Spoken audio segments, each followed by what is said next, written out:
Ring Ropes and Turnbuckle Podcast coming up next. We got Cam Jackson in the building. We gonna talk that talk coming up next.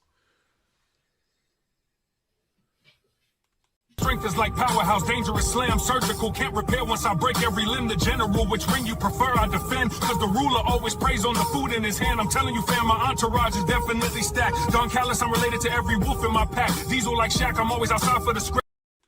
Light it up, we take the ring, no fear in our eyes. Gold on my shoulder, fire in the sky. Hear the crowd get loud, we were born to rise. Bars in the zone, Doug keeps the pace. Otter with the plan, we control the space. This is greatness, nothing less. Turn the pressure to... This is the Ring Ropes and Turnbuckle Podcast, your home for real pro wrestling talk. Soon, Bang Out Club will meet their fate. We have a secret weapon, someone from Lisa Bang Out's past, just in case she tries to get involved in our business. Meet our insurance policy. Make sure you hit that subscribe button. Yeah, we the champs. Thanks for listening. We gone.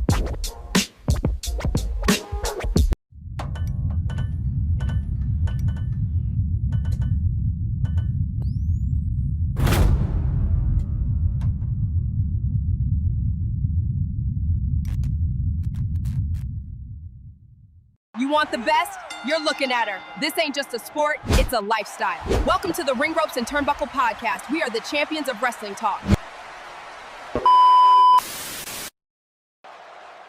This is the Ring Ropes and Turnbuckle Podcast, your home for real pro wrestling talk. Coming up on Ring Ropes and Turnbuckle Podcast, we are chopping it up with Cam Jackson.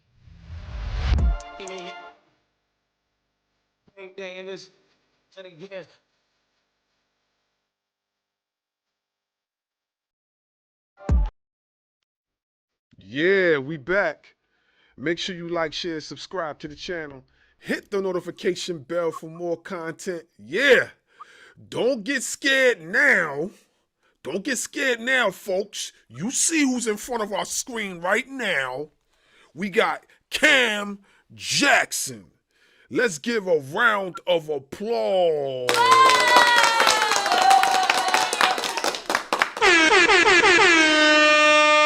Yeah. Hey man, we appreciate you for tapping in with us this evening. We know you got a busy schedule and everything. Oh, here come Dub right now. Right. All right, bro. Let me get you on the screen real quick, Dub. Give me 1 second.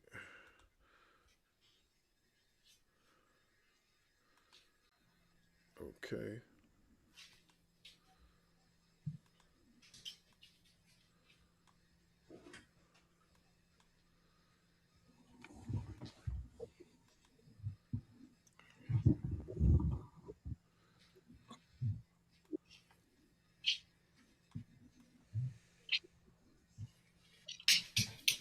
Yeah, I had to move it first so then that way I could straighten it out to the circle. Boom, there we go.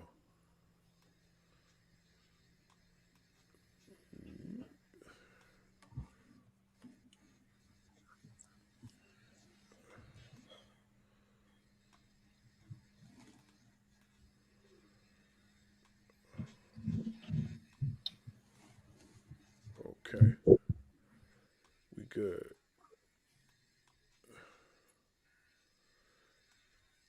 All right. We good. We seem to be copacetic now. Yeah. All right, so we got Cam Jackson in the building. Let's talk that talk. So, how we usually go about this, my bro usually leads off in the discussion, and then I'll tag in as needed. So, let's go. You up, bro?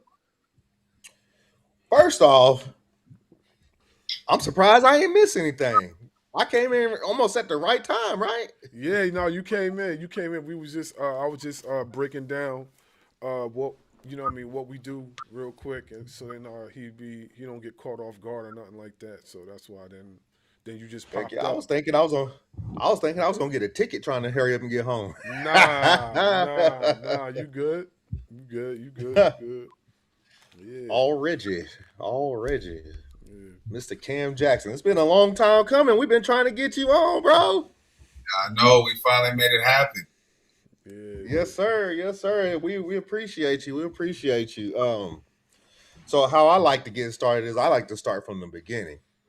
So what got Cam Jackson into professional wrestling? Oh man. The crazy thing is, like, lately I've been getting asked this question more than ever in my life. And I think it's just being around other people that liked it. Like my cousins and my brothers, they liked it, especially my older brother and my cousin Isaiah. They loved it. And then just by nature, that always being on when we hanging out, that kind of just soaked into me. And then I was always drawn to just the outlandish characters, the over the top things that I'd be wanting to say in public, that everybody wants to say in public but can't. And all these crazy things. So I think that's kind of what got me into it, just being a kid and being around it from such an early age, like five and up.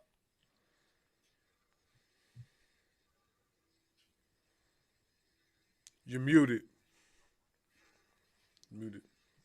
My bad. My daughter came in here and started talking, so I muted up. Is there a particular wrestler or anything that really caught your eye? Oh yeah, hands down. It was the jabroni beating, pie eating. It was The Rock. So that man reminded me of my father and my uncles, just because we talk. We got the gift of gab, and it was just the punchlines and even the corny jokes. You know what I'm saying? Like, it just that always that's somebody that is from where I'm from, at least culturally, in a sense, some sort of sense.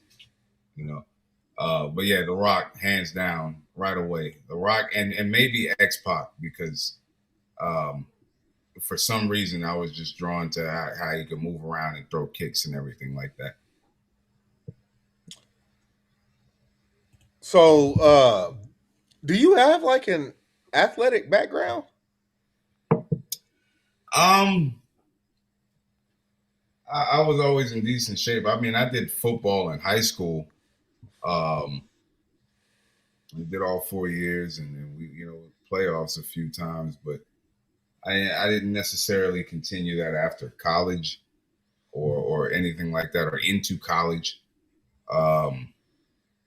I guess just being in shape in high school made me jump into backyard wrestling, and that's kind of what kept me in shape. Crazy enough. But yeah, as far as athletic background, I mean, we always moved around a lot as a family. Like my dad would take us out to parks and basketball courts and all this, and the whole family be out there. But as far as sports, I think just high school football really on my end. Well, I asked that because, a lot of professional wrestlers, especially these days, they come into the business or the sport coming out of some kind of athletic background, whether it be football, basketball, amateur wrestling, and MMA, like Brock Lesnar and Bobby Lashley and all them. So that's why I asked that. And then another reason why I asked that is because I want to know about the training. When you finally got into a training school, what was it like taking your first bump, and what was it like running the ropes for the first time? So to be honest, I had been backyard wrestling for so long that I had other backyarders that had trained to be pro wrestlers teach me like that bare basic stuff, like the bumping and the hitting the ropes. I probably didn't have it 110% correct yet, but I had it to a point where I was going to be safe and can withstand the impact and everything like that. everything of that nature, bro. Like that first bump felt great, but then the first time I did it at an actual training school, it felt like I was back to square one. I was like, yo, it shook me to my core. And then there was the time I had to bump in a boxing ring, and everybody pride step up at the wrong time. And of course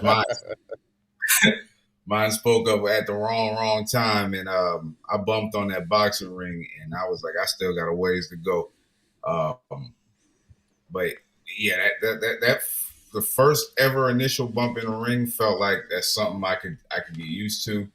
But then the first one in a training school where the pressure's on and you're trying to impress them so you don't get left behind, and that one was a little stressful in more ways than just physical. But yeah, that's probably the gist of it, is that my first bump made me want to do it more. So which one would you say was tougher when you got to an actual training school, running the ropes or taking the bump? I think they were equally as challenging, because you're breaking old habits. You're forcing your body to do something that it naturally doesn't want to do. So for me, luckily, like I said, I've been kind of smartened up to those kind of things. So in the training school, I got it like that almost. But I've seen guys not be able to grasp running the ropes, but could bump like no tomorrow, and then vice versa. I see guys that can fly off those ropes and have so much rhythm in their feet, but they still hit their head on a bump, or throwing their elbows point down. And so like, I think for me personally, they were probably equally just as nerve-wracking. But like, again, I was a little bit of a special case there. Like I said, I had a little bit of a crash course before that. So like, doing it, I felt obligated to kind of show that I could do it the first time. So they were both equally as nerve-wracking, breaking bad habits. So you also brought up the fact that you were doing backyard wrestling before you actually went into, an actual training school. So what is the difference between doing backyard wrestling and actually going to a training school and actually learning, I guess, the proper way? The big difference is just like honoring the tradition of the business. You know what I mean? Like, I could be a backyard wrestler still to this day and never have gone to a training school, worked the same exact shows, done everything the same besides go to that training school. And there would be people that be looking to cancel me and outlaw me because I didn't get into the business the traditional way. And I also feel like you kind of pay that respect. That's part of paying dues, is going to a training school, and figuring out the things that you don't necessarily like. Yeah, they're going to teach you how to wrestle, but they also teach you things that you wouldn't have necessarily gotten, like setting up, tearing down a ring, reading the psychology of a match, watching how things happen, even behind the scenes opportunities, even if it's holding the camera or helping produce a story or holding the light a certain way. Like, so a training school opened up way more doors and showed me way more, that there was more than just being in the ring as far as wrestling goes. Backyard wrestling, you just kind of assume all roles because there's nobody that can tell you what to do. And we had a little circuit though. I ain't gonna lie. There was some of us spaced out up and down the East Coast, and we would travel. So we were mentally preparing ourselves for this. But when we got involved in it, we really had to step back and go, oh, we don't know what we're doing. We gotta we gotta buckle up and get with the program. But yeah, I'd say the biggest difference was you get a little bit more just starting out freedom in backyard wrestling because you literally making it up as you go. And when you go through a training school, you learn that there's different levels to to just even putting an indie show together or to putting a match together, breaking it down even further than that. It teaches you just so much more intangible knowledge, about this stuff that you can't really get anywhere else unless you're around people that are meant to teach you this. You know what I mean? So yeah, that I know it's a long answer, but that's probably the big difference between the two. Before I pass it on to my bro, explain, because a lot of people we know that backyard wrestling exists, but I've never been to a backyard wrestling show. So can you explain to us and the people what exactly goes on at a backyard wrestling show? Oh man. I don't want to get nobody in trouble. But look, so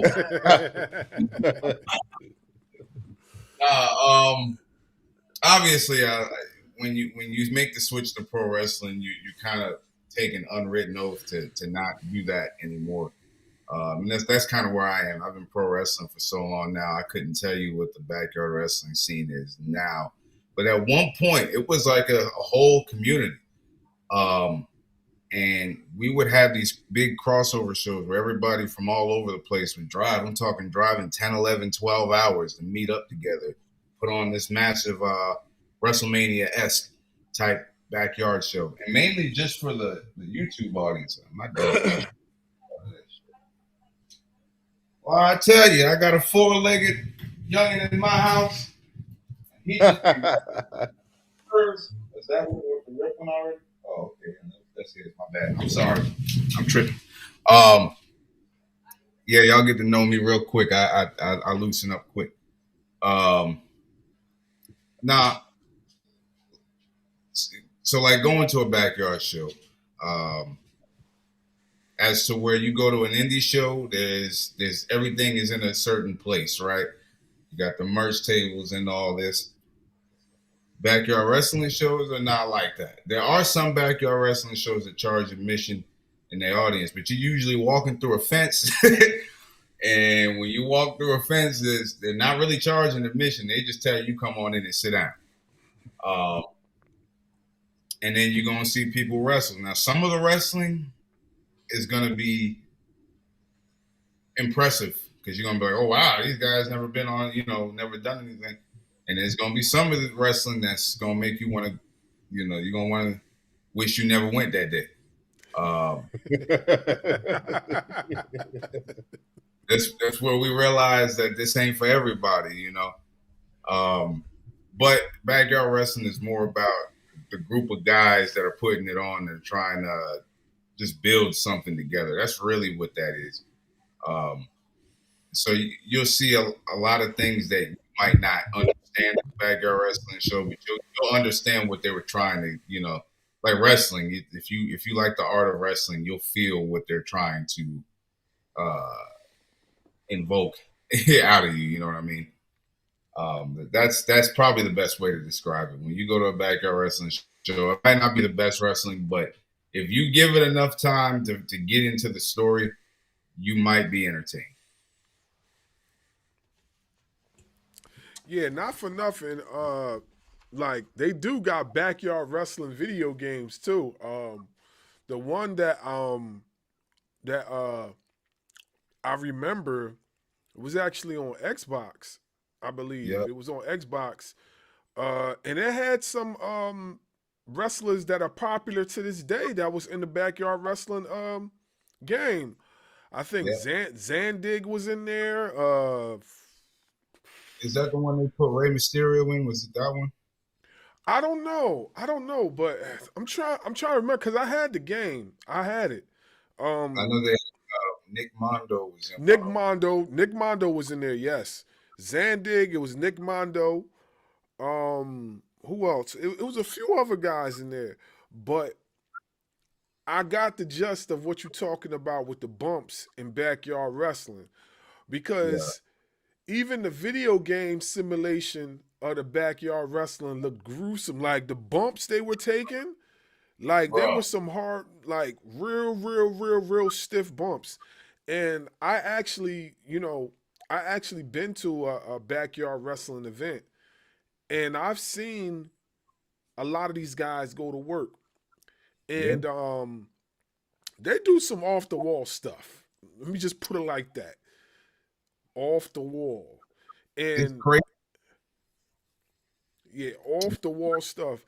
One guy that comes to mind that's a real popular backyard wrestler, and he's gone viral so many times. He just literally does wrestling matches anywhere on God's green earth. I forgot his name. He got colored braids. Yeah, You know who I'm talking about, right? I love watching videos. Yo, That's a tough plug right there. that dude is wild. I just seen one recently, right? He's in a bowling alley, and he bowled a strike, and then he walked up to this one girl, and she just stunned him out of nowhere. She just like boom, stunned him, and then and then she took him and slid him down, and then like bowling ring, the place is slippery. So if you don't got the proper shoes, you could fall. So she slid him down all the way to the pins, and he hit a strike with his head. Yeah, yeah. Yo, I was rolling. I was like, yo, this dude is wild. But you could tell he had some wrestling training though, because I remember seeing him in his beginning stages and how he is now. So and if I'm not mistaken, he did wrestle for a promotion at one point, because it was him and another dude. They were like tag team champions somewhere. I don't know.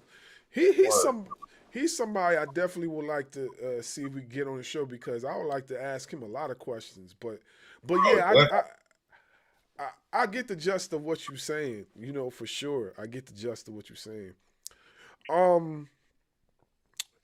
So you have a hybrid style as far as your wrestling. You have an amateur background. You wrestled at the state of Oklahoma. Is that correct? No, I am not that. That's a whole nother Cam Jackson. You sure? Yeah, I promise you. As flattering as that will be, and as much clout as I could pull from that, I would not lie to you. Okay. Okay. No, but I have seen that somewhere, and that I don't know if people are saying that I said all that, but I can promise you, I'm clearing up the record here. Okay. I definitely do. I mean, do I have an amateur background? Yes, but I can't count it necessarily. Okay. But college wrestling, definitely no. Definitely not. Okay. No, yeah. And I think if I'm not mistaken, that dude is just a college athlete altogether, like that individual.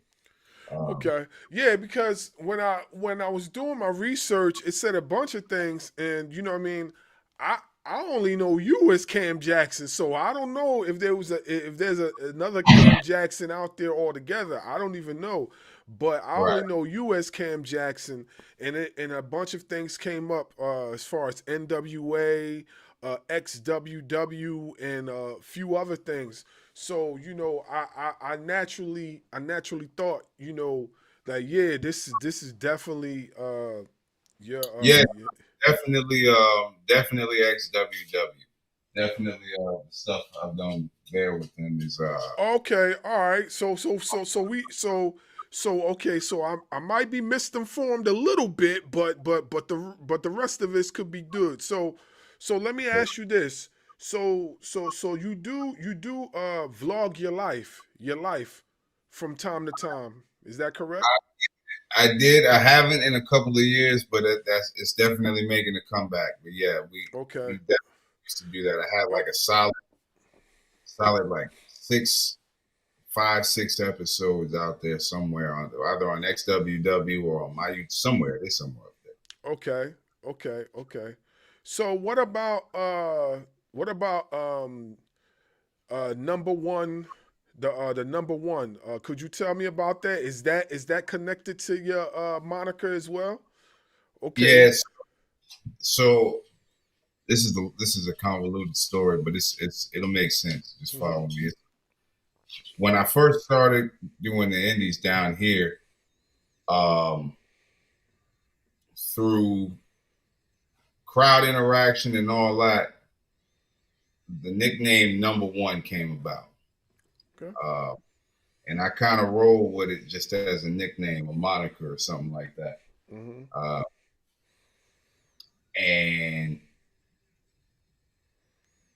then I thought of, how about if I did a story where Cam was taken out of the picture and I was actually number one. So I was being creative and whatnot. Did this whole story where I made a robot named Number Zero, and Number Zero was evil and locked me up, hid me away somewhere, and Number Zero created Number One, and Number One was the wrestler that everybody saw at these events. Mm-hmm. So long story short, yeah, the Number One story was a whole entire thing to me, but I think in December, the end of December, I put out the final piece to that story, and then I just did a recap. Did a recap recently and put it on social media to kind of catch us up to now. But yeah, that whole Number One thing was all a part of the whole character arc, I should say, of what I'm going for. Okay. So let's dive more into that. Okay.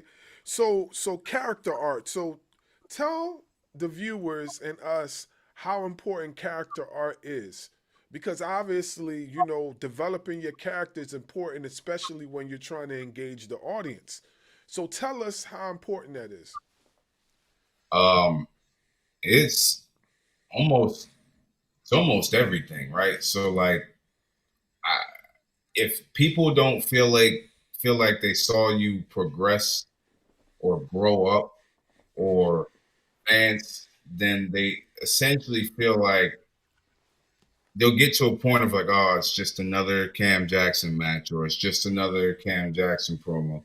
Mm-hmm. So you have to kind of challenge yourself to take what you're doing and make that the best. But then as you get further along in your career, be able to do that same thing, but mature it a little bit,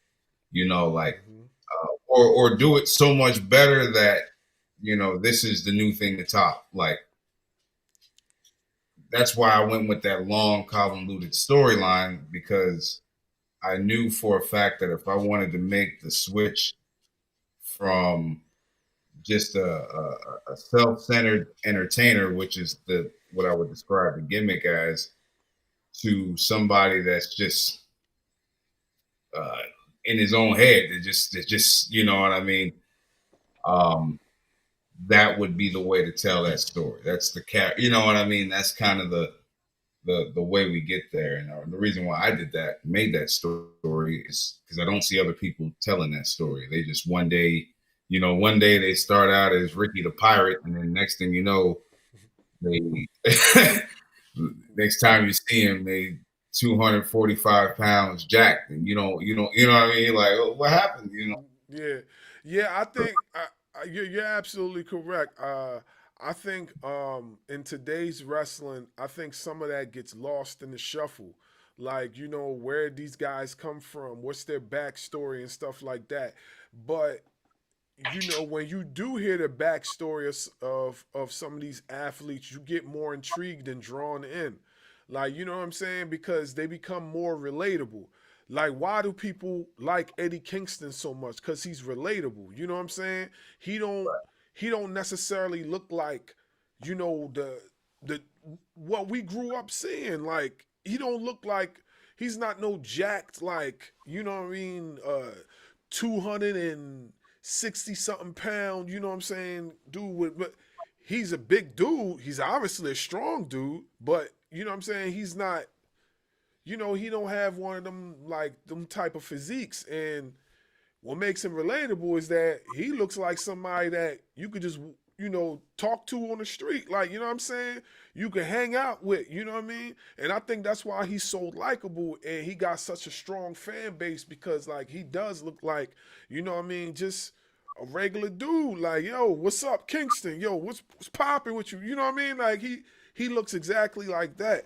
So I think you know, having characters like that are almost like somebody you could just chop it up with is pretty good too. But also knowing their backstory is even more important. You know what I'm saying? Everybody knows Eddie Kingston's backstory. So you know what I'm saying, where he's come from, how he grinded to get to this point. So, you know, I definitely agree with you on that. I agree with you on that. So let me ask you this. What do you prefer in a character? Do you prefer the face or the heel? Which one do you like to dabble with the most? Yo, you know what's crazy? And this is probably going to be the most selfish thing I kind of ever say.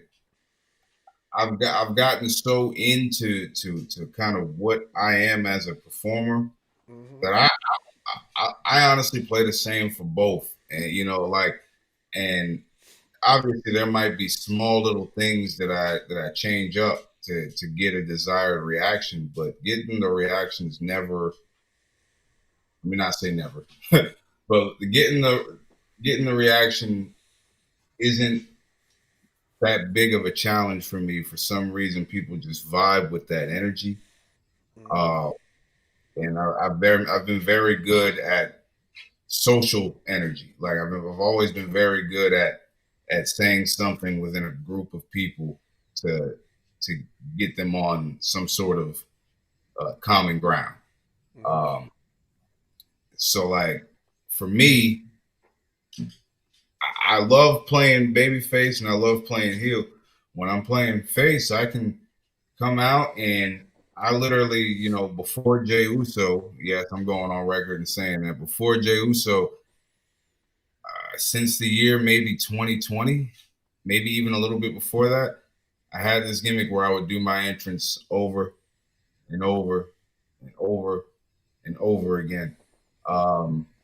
Because, you know, 2020, the world was shutting down, right? Right. So less and less people at the shows, which means when you go on later, they're not really paying attention. So you got to do something to get their attention. I'm like, all right, well, they don't want to pay attention. I keep how much time we got? We got 7 minutes. All right, I'm about to use 5 of them. Let's go. And keep going. And they finally get up. And as a heel, you know, now we gotta do things on the fly, right? So now we can't have a whole match. Now I gotta throw a clothesline and you duck it and roll me up 1, 2, 3. And now we just stole the show, and all I did was go back and forth up the aisle, you know. And I was getting like that. And then as a babyface, it works the same way, right? If a heel is in the ring trying to get the business, and I keep doing my entrance, the crowd's gonna be like, "Yo, keep doing it. It's taking them off." Sorry, I'm watching my language. It's taking them off. Go ahead. But yeah, like, so like I love playing both. I don't really find. I find it a blessing that I've got it figured out to that point where I can play both. Let me ask you this. So, in your eyes, who are the heels and faces to watch in professional wrestling? Whether it's on the mainstream level or the indie level, who are the faces and heels to watch in professional wrestling right now? Right now, I think so. To dive into that a little deeper, I think now we're also as fans smartened up to what these roles are, right? To where when we say these things, we carry it with a certain respect of that person is playing a character or that person is playing a role. So like I always lean into people that almost forget that they're playing a character, like MJF. He knows he fully knows he's playing a character, but you know he can get underneath somebody's skin and will if you give him the chance, he will. You know, on the babyface side, I think we just say goodbye to two great ones. AJ Styles, John Cena. My dog is having a field day over there. He's about to get the shirt to the back of his head, man. Chill out. See him looking back. I don't mind if you choose that, but like, heels. I like people like I love JBL. Not afraid to step over that line. As long as you're doing it for the right reasons, you're doing it for the sake of the show. Like, yeah, like there's a big portion of the audience like me that's gonna laugh when people take it too far. I laugh. I don't know why. I've never taken offense to like a heel's wrestling work unless it was meant to be taken offensive, unless they dove outside a character to do that. Right. But that's right up JBL's alley. Like, when he's chasing them back over the border, he got the Texas hat on, big Wall Street man and huge Republican at that, trying to get, bro. Yeah. That was just funny to me because it was making fun of life. It was making fun of the stuff that we do. And I'm not saying that their situation is funny, but what I am saying is, like, sometimes you just got to sit back and look at the big picture and laugh at some of this stuff. Like, and at that time, that was a much needed, serious story that now we can look back and all laugh because it was like, bro, JBL really did that. Like, but Babyface is a guy that was good at both. The Rock,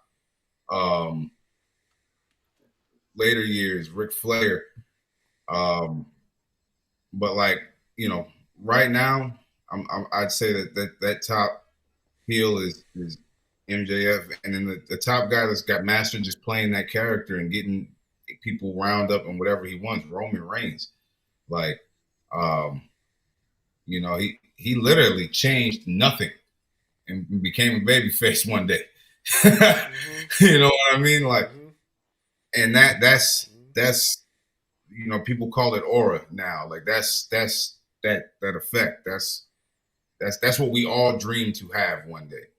Like, just that type of pull. Yeah, I agree with you. Speaking of Roman Reigns, there's a lot of people out there that don't like Roman Reigns. Yeah. They mad because what they're doing is they're still mixing up his big dog era into this tribal chief era and not wanting to realize that there's a difference between the big dog era where he was getting dog food dumped on his head and the tribal chief era where he's just been absolutely dominant. And it's like you said, well, name another person that can just go from heel to babyface and not change a thing. Right. Yeah, right. Absolutely. And speaking of Roman Reigns, the promos that have been cut recently between him and CM Punk have been pretty ruthless. Punk. When you say stretching the lines of a promo, Punk definitely did that on Monday when he spoke about unaliving of Roman's father. And let me let me ask you that, right? So when people stretch the lines like that in a promo, right? It's not right. It's not right, especially to that extent. How do you process that? Like, or say for example, right? if you're asked to do exactly what Punk did, how will you process on getting into the character to be able to do that without seeming like you're being so disrespectful? Because a lot of people got offended by that. What's the name? Zillify 2. I don't know if he's playing his character or really serious, but he literally say that he was gonna go after CM Punk for that. Yeah, that like so if it's a known bit that I have to say, if this isn't something that we're just dropping on out of nowhere, then I go to the person I'm saying it about.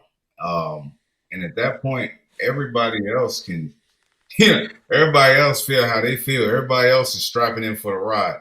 As long as it's okay with the person, like, if I'd like to imagine there was some sort of creative meeting. Oh, well, I got all types of things going on here. I'd imagine there was some sort of powwow about that line. Right. No way Roman Reigns, being who he is, doesn't know that line is coming. You know what I'm saying? Right. So, like, as long as he's cool with it, then go all the way. You know what I mean? Like, 'cause if you're going to do it, you might as well do it. That's the other thing. It's like, it sucks that you have to do it sometimes. Mm-hmm. But then if you're going to do it, step on the gas. Like, go all the way. Because when you tiptoe into it, then it becomes too touchy. Like, make it a very emphatic statement. Like, make it hurt. You know, if we're gonna put the production value in this, make it hurt. I have to take this away from you. Yeah. All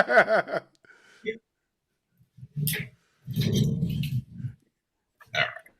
You can chill on that. Yes, I definitely see where you're coming from on that, because like, if they don't know that that's actually going to be said, it could cause a lot of like tell me, it reminds me of this, because like a few years ago, Ric Flair and his daughter were in a segment. You know what segment I'm talking about, right? Okay, so a few years ago, Ric Flair and his daughter were in a segment, him and Charlotte, and something was said about, I believe, the son, right? Yeah. Flair claimed that he didn't know about it. You know what I'm saying? And he wasn't too pleased about that neither. So when you say that not knowing, I definitely understand. And I mean, obviously, like, we don't know exactly what happened after that, if somebody was in trouble or whatever, but I don't think he would just make that up and just say he didn't know nothing about the actual, segment that was about to occur.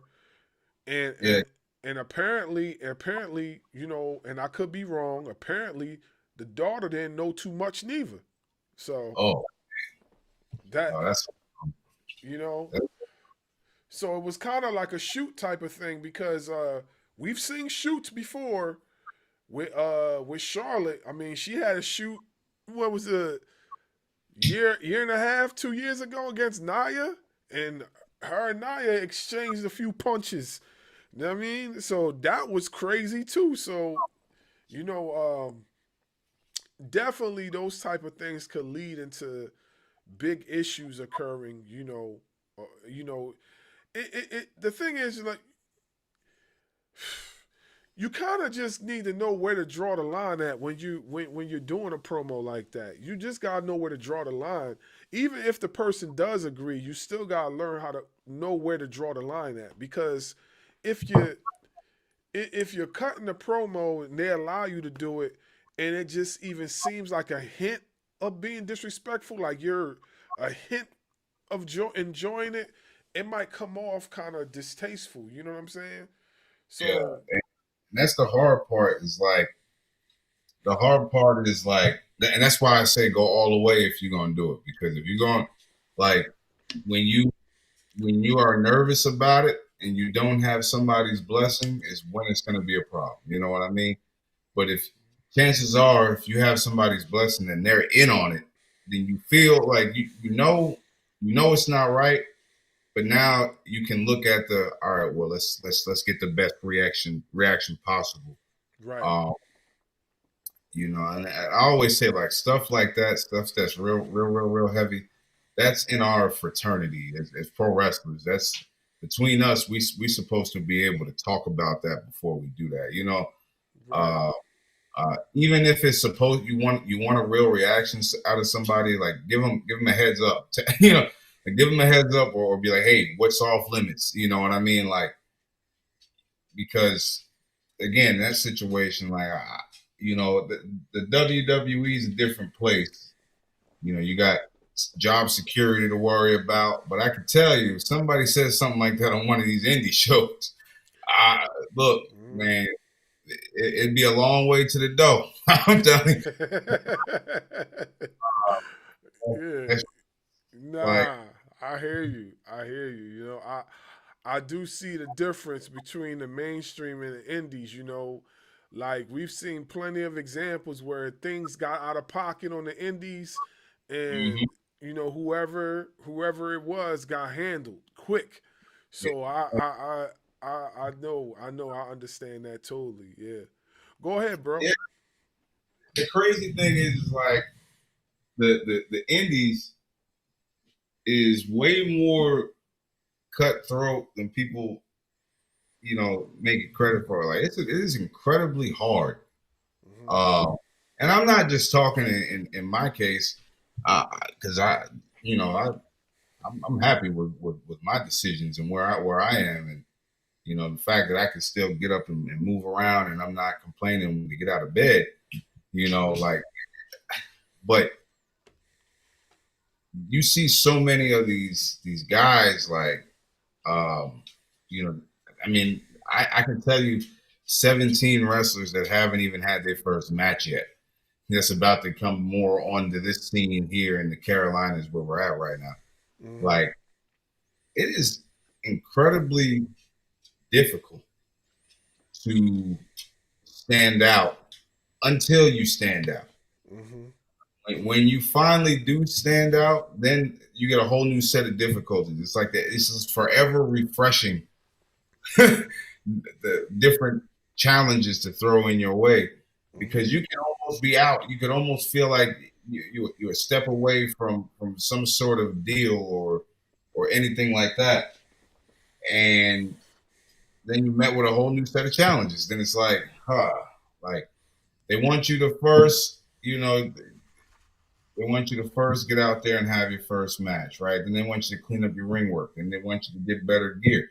Then they want you to travel more, right? Then they want you to travel more out of state.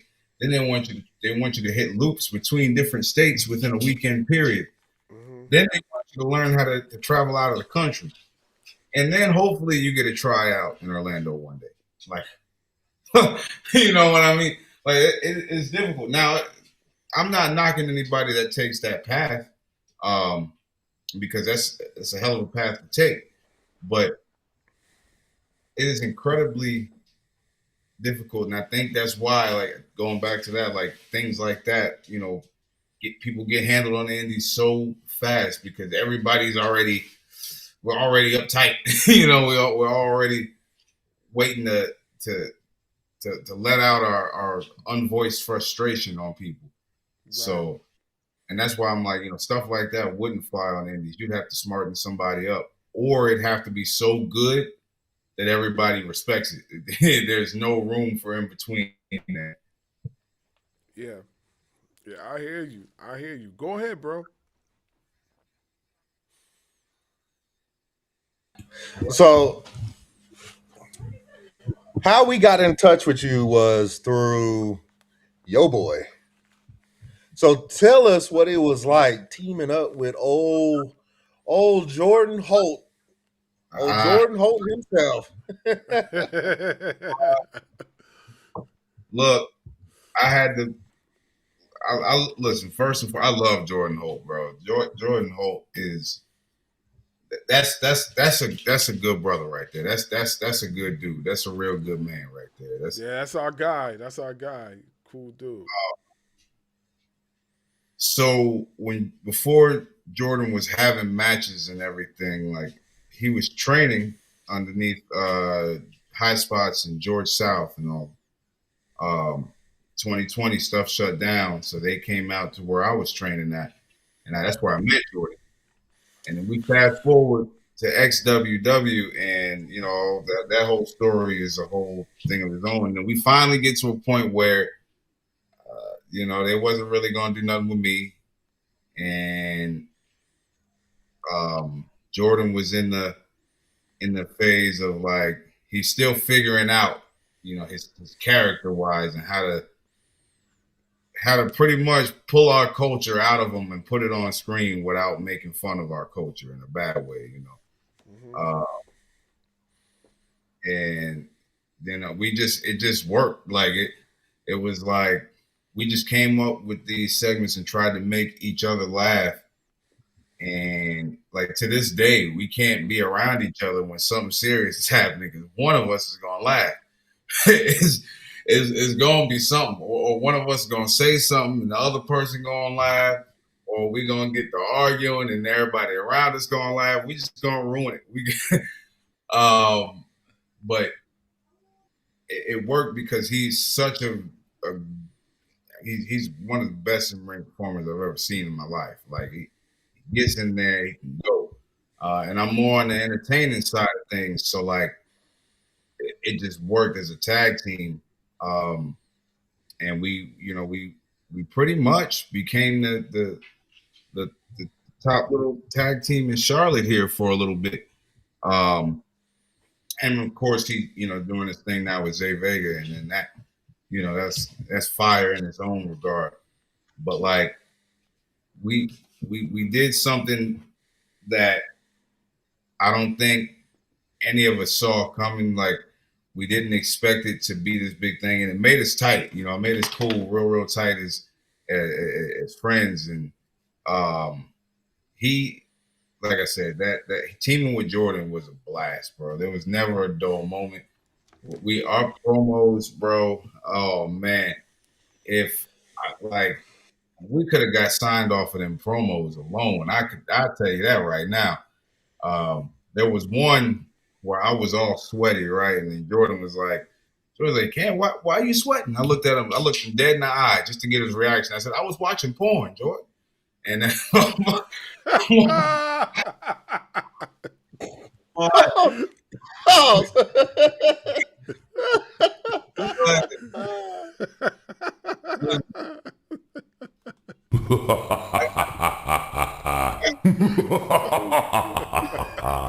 He don't like this either. Yeah, Jordan. Is it Jordan or Zay that don't like this one? Nah, Jordan don't like the Shao Kahn laugh. Jordan don't like it. But yeah, man, I gotta find. Look, I'm gonna make it when I get the time. I'm gonna make a whole Cam and Jordan compilation, just the outlandish things we done said on video. Man, I can't believe most of this stuff. I don't even think. I mean, I put censors over it because I didn't want to get in too much trouble. But we don't win. We was just that was a great time in my life. You know, like Jordan was a breath of fresh air because like at the time, again, I was just getting back into shape. I was coming off of another injury, and you know, we both just kind of started with XWW, and I don't think they saw much in doing with us at the time, so putting us together kept us around. Now I'm the XWW champ. So like you see how far that all goes. So it and I got Jordan to thank for that. So yeah, Jordan Hope. That one right there for Jordan Hope. Boy, I'm sipping my screwdriver. Hey, you do your thing, bro. Listen, man. We've had Jordan Holt on the show a couple times, and he's funny, but in a nonchalant way. Like he'll just say something, and it's almost like he's waiting for us to start laughing because waiting on see if one of us is gonna catch what he said. Yeah. And then when you get him with Zay Vega and Rayhan, and bruh, it was like nonstop laughing, nonstop. So Yeah, with that being said, what are the chances that we could get Cam Jackson in Ashe Wrestling and join up with the Ugly Gang? Oh, snap. Well, that would have look. Ashe would have to do an after dark show because I cuss.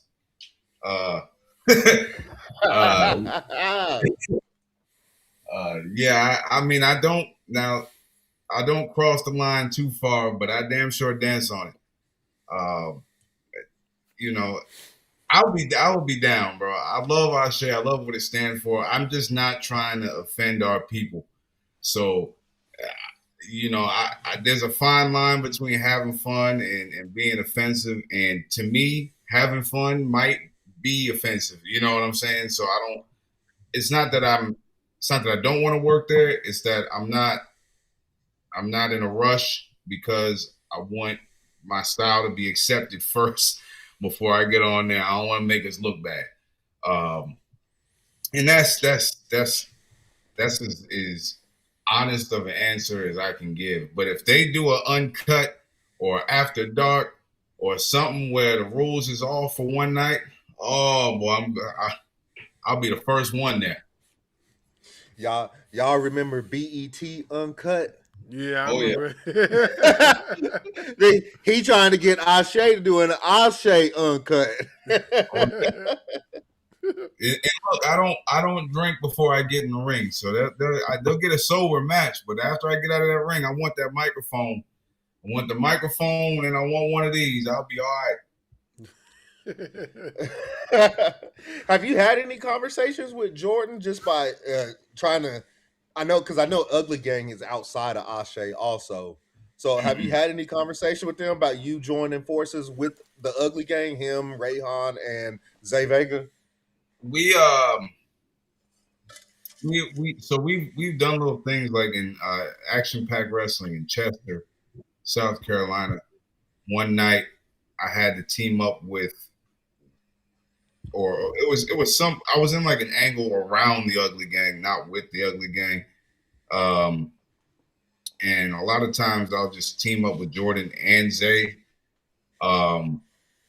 But as far as me being in the Ugly Gang, I think there are two separate entities. Because again, I'm not trying to make nobody look bad.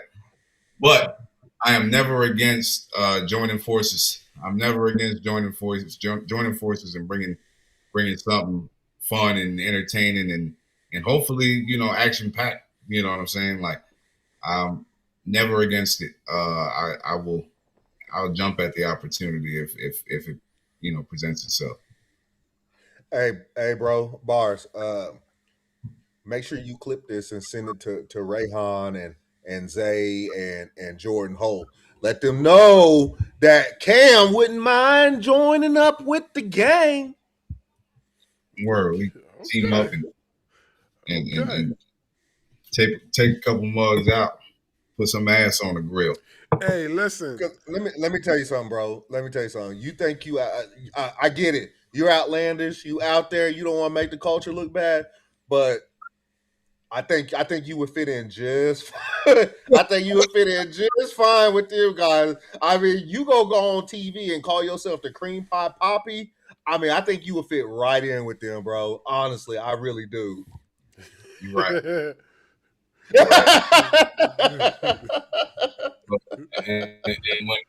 And when Ray started doing that, I was like, "Oh, this motherfucker here." I was like, "Oh man." I was like, "It's gonna be such a blowback for this right here," and then everybody loved it. So that's a tribute to his genius. Yeah, he has a few things going on right now, character wise, with some alter egos that I've been paying attention to. And it's been pretty interesting. It's been funny too, like yeah. So he has a very, very, very artistic mind when it comes to his character. And I definitely think that it deserves more credibility, which it is getting credibility because he has the one championship belt right now. He's like the heavyweight champion of wrestling. Yeah, Wrestling Revolution. So So like, yeah, so he's definitely getting that credit. Yeah, I'm happy for him too. It's crazy because where we are, Wrestling Evolution and ACCW, they're like, I probably should say this. You know what? We on podcast. I'll blame it on this right here. They the promoters don't necessarily get along. You know what I mean? Doesn't mean they out to kill each other. They just don't get along. Mm-hmm. So by nature, they're the rival companies in a sense. But I will say it is a very civil, very, very civil rivalry. It's not like they trying to kill each other off. It's more of a they just running against each other on the same day. And Ray's the champ over there, and I'm the champ in Apple City. So like, I love it and I hate it because I love to see, somebody like Rayhan getting that opportunity. But I hate it because now I'm on the other side. It's like it'd be like WWE and WCW. You can't have Goldberg and Steve Austin out, out hanging out, like it's and so it's one of those like we gotta link up at events and stuff, so because people are afraid to book us against each other in that little spectrum there. But man, I'm very, very happy for Ray, man. Ray is top notch. And Jordan, I think Jordan and Zay hold the tag titles there. They do. They definitely do. Awesome. Love to see that. Yeah, so what is it? What is it about the wrestling scene in North Carolina? Because I feel like everybody that we've talked to, even some of the bigger names, they've either all got their start in North Carolina or they're in North Carolina right now doing some wrestling. What is it about the wrestling scene in North Carolina? I mean, I could argue that there's some of the best talent undiscovered around here. I mean, you can argue that anywhere, but here it's a little different because there are so many different schools. Trying to use the right names, Jackson Drake and Javon Evans. Take them right now. They both came out of Firestar, which is in Greensboro.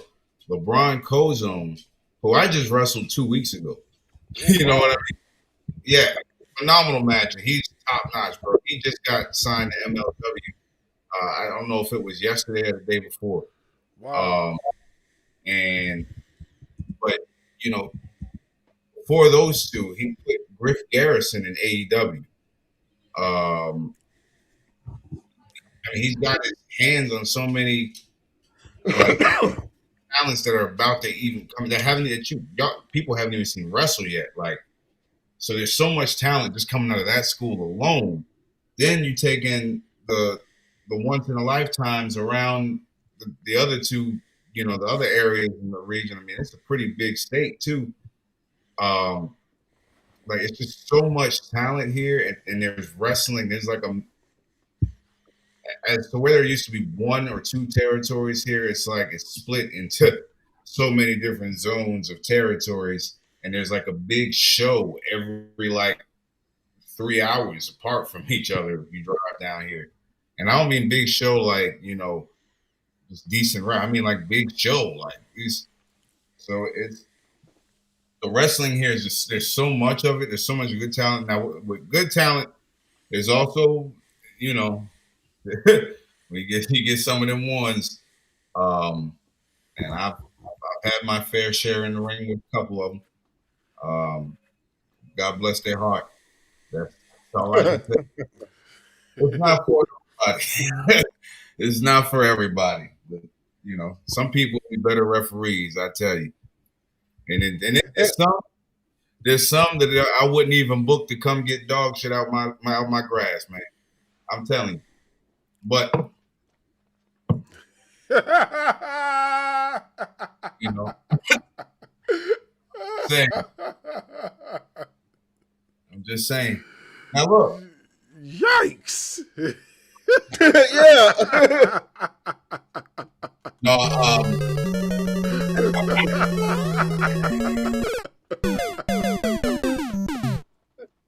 no, this is a normal this is a normal thing for me. If you ask around, I speak freely. But again, I'm not knocking anybody in particular. It's like that everywhere. I'm just not afraid to say it. That it's like that here too. You know. Yeah. And then there's some people that I could absolutely be wrong about. There's some people that I thought wouldn't be, they were hot garbage. And then, you know, I look around and I'm like, yo, they everywhere, you know, and I eat those words too. I clap for them, you know. I'm not against being shut up either. But man,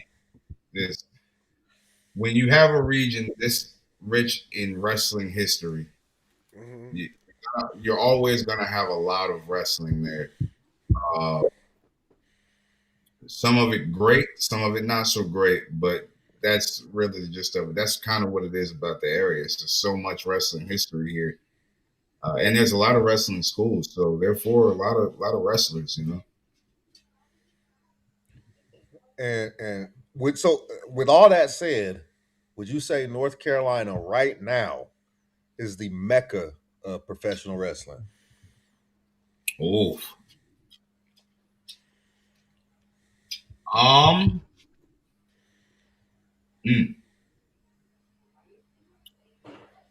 it's hard because you got all that stuff going on in Florida too. And then Atlanta's been hot since, before all of this. I'd say on as far as what the hell he got? So as far as like on a regional basis, like your local regional promotions, I would give that to North Carolina because there's a lot of them here, and there's a lot of reputable ones here. You know, like there's big names come into small indie promotions all the time, but like for some reason here they get out a lot more. Like the picture of them in the small place goes out a lot more. It's spread further. So I would say as far as like regionals, yeah, definitely.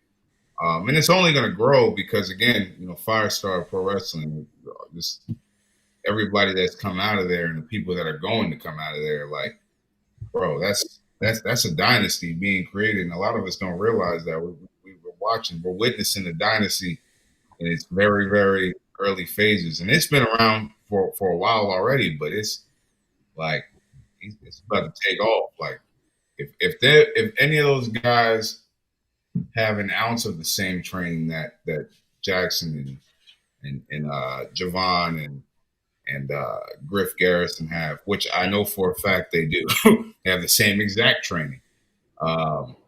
It's going to be quite a few stars to come out of it. Yeah, man. Shout out to LeBron Cozone because he's throwing them in there. And I think not before he got signed to MLW, he had a WWE tryout also. So not only is he, you know, bringing the guys out, guys and girls at that, you know, out from his school, but he's still going after it himself and then finding time to train. Like, shout out to him. Yeah, and that's just a credit to that man's work ethic, bro. That man, he just go, bro. And I love it. I love it. Yeah, we've had a few of his wrestlers on, like Alex Evans and Damian Dynamite Jackson and a couple of others. And Boy, I love going to Firestar because I get to say stuff in the locker room and make everybody uncomfortable. I love it. Hey, bro, this is a podcast. Let's hear some of the crazy stuff that you get to say in these locker rooms. All right, so it depends. It depends on like who's in the ring, right? So if somebody in the ring is messing up, right, and like messing up bad, like visibly messing up, I will take it. I make it a point to be in the locker room, find an opening where I can shout from the locker room all the way to the ring. There's many different phrases, but I'm gonna use the cleanest one.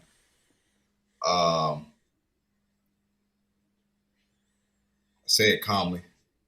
Your mama need to come get your ass because you suck and you just shit the bed.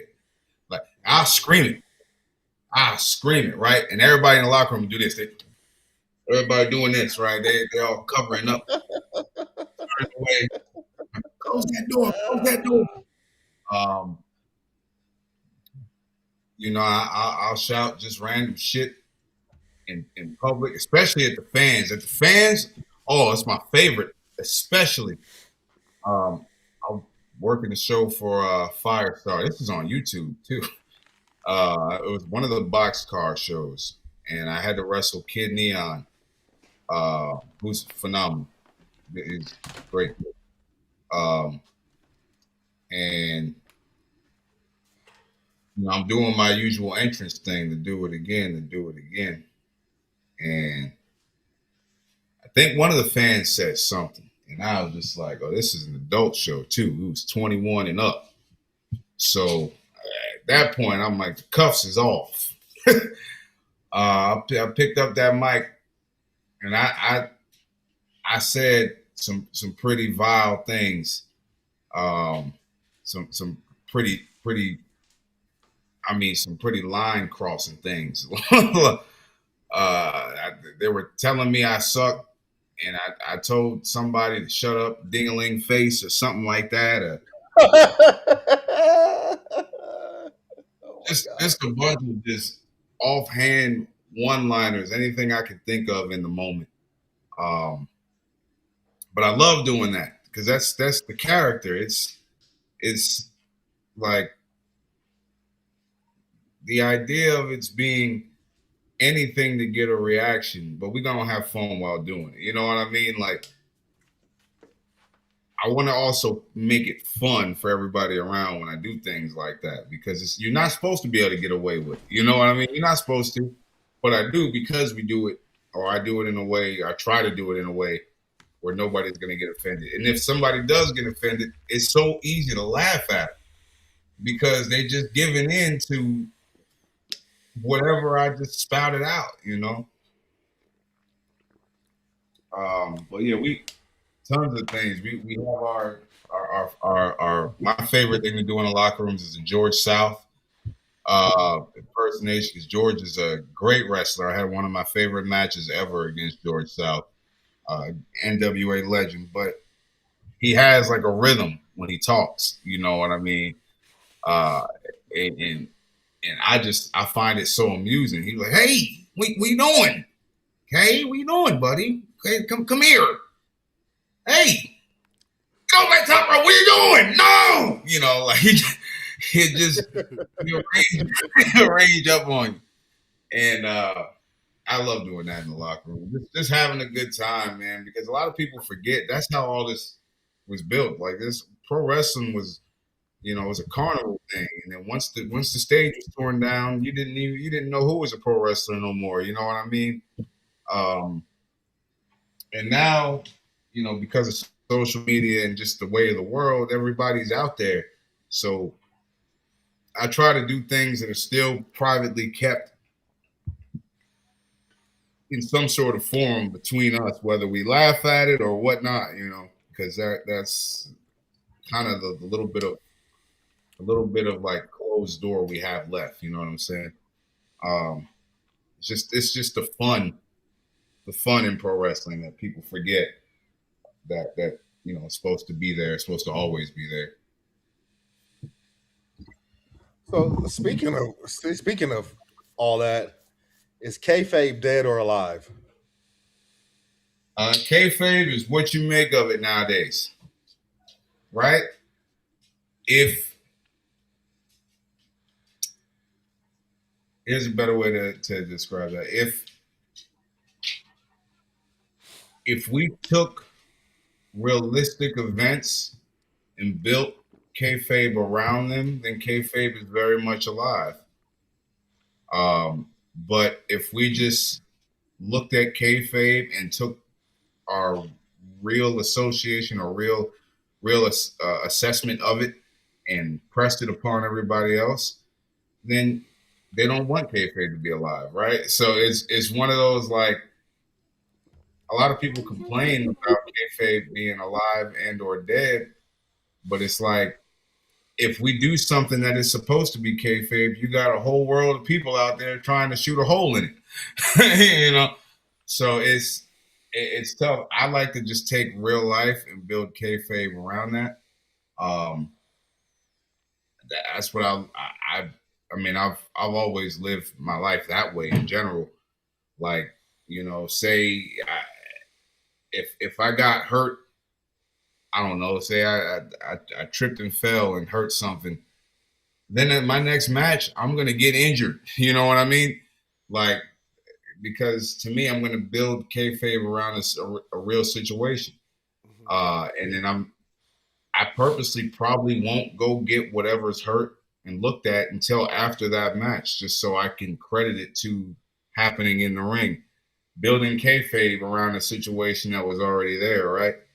But if I did that, right, say I did that and somebody jumped in my comment section and said, I saw when you fell down, you hurt yourself, stop lying. Then it's like, what's the point in having kayfabe if they're not going to allow me to, you know what I mean? So is kayfabe dead or alive? It's really what we make of it. If you're somebody that will give a story a chance, then kayfabe is very much alive. But if you're somebody that's looking to shoot a hole in something, then kayfabe never had a chance. You know, like that's the best way I can describe it. You're muted. You mentioned earlier that you're more along the lines of, let's say, Roman Reigns, you know, where you can work as both a heel and a babyface, right? Mm-hmm. So which one do you prefer? Because to me, you come off as more of a heel. Everything that you're saying, you come off as more of a heel. So which one would you say you are more of? I think by nature, like I'm from up north. Like I'm come from a very, you know, we talk aggressive kind of family. So it comes off as heel, but we got good on the inside, I promise. I would prefer, I don't know, I never thought of it that way. I guess I prefer babyface because, you know, being an asshole is easy. You know what I mean? So like I prefer babyface so I can have the challenge. And, you know, again, to me it's still the same person. It's just instead of being an asshole or trying to get a cheap laugh or anything, like I would do all the same stuff but around different subjects, if that makes sense.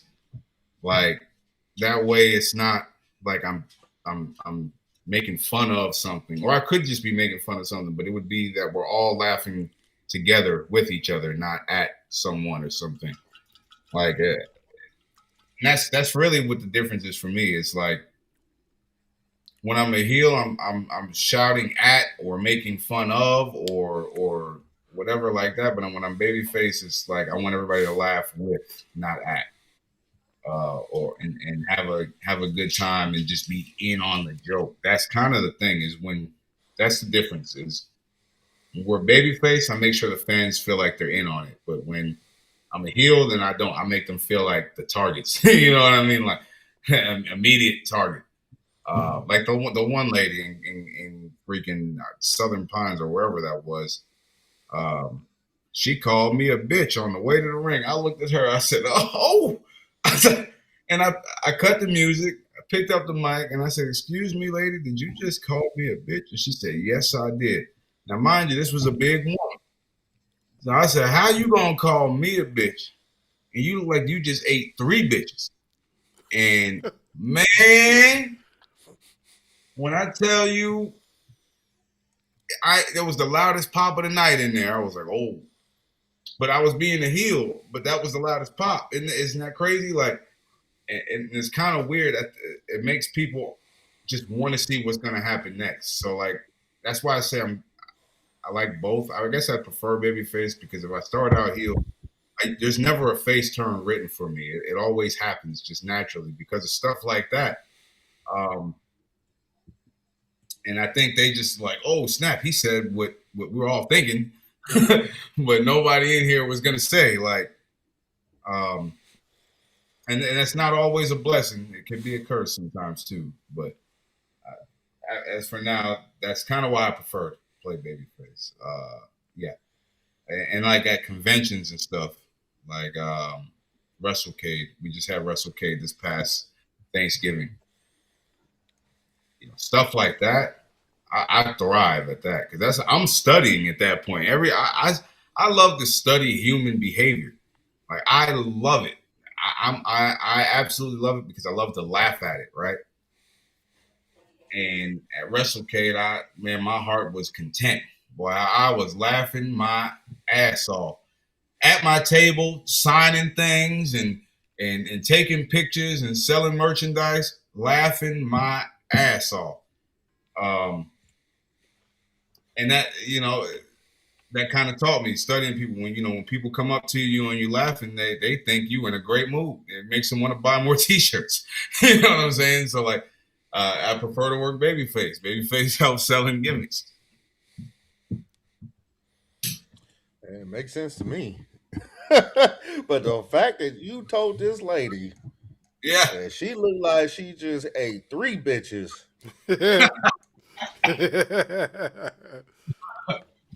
Oh man, I couldn't believe I got away with it.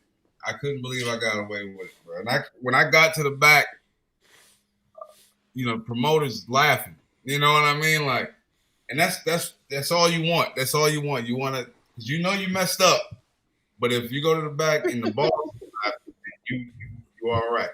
And I tell everybody though, like you got to maximize that moment. If you're gonna do it all the way, like I said, step all. I can't just. But there's a way to do it too. You can't get on there and call her a fat, disgusting, whatever. You can't do that. You know what I mean? That takes no talent. You know what I'm saying? Like that takes no. That's not gonna get the crowd excited. That's gonna make the crowd say, "Oh man, that's go home heat." Because we live in a society where things are a little bit more sensitive. But if I tell, if I make fun of somebody through association of just what they look like rather than calling them this, then it's a little bit more lighthearted, but it's still heavy with the words I use, And I just love it. I love it, bro. I could live in those 30 seconds when it's just me and the crowd. I can live in that for the rest of my life. And he'll tell you, I love a good heel, man. Like there's nothing that, for instance, like he'll tell you, I'm a huge Ethan Page fan. And some of the work that he does, like when you were talking about Javon Evans earlier, when he broke Javon Evans' jaw, and then Javon Evans tries to attack him, and he punches him in the broken jaw again. Like, that's diabolical to me.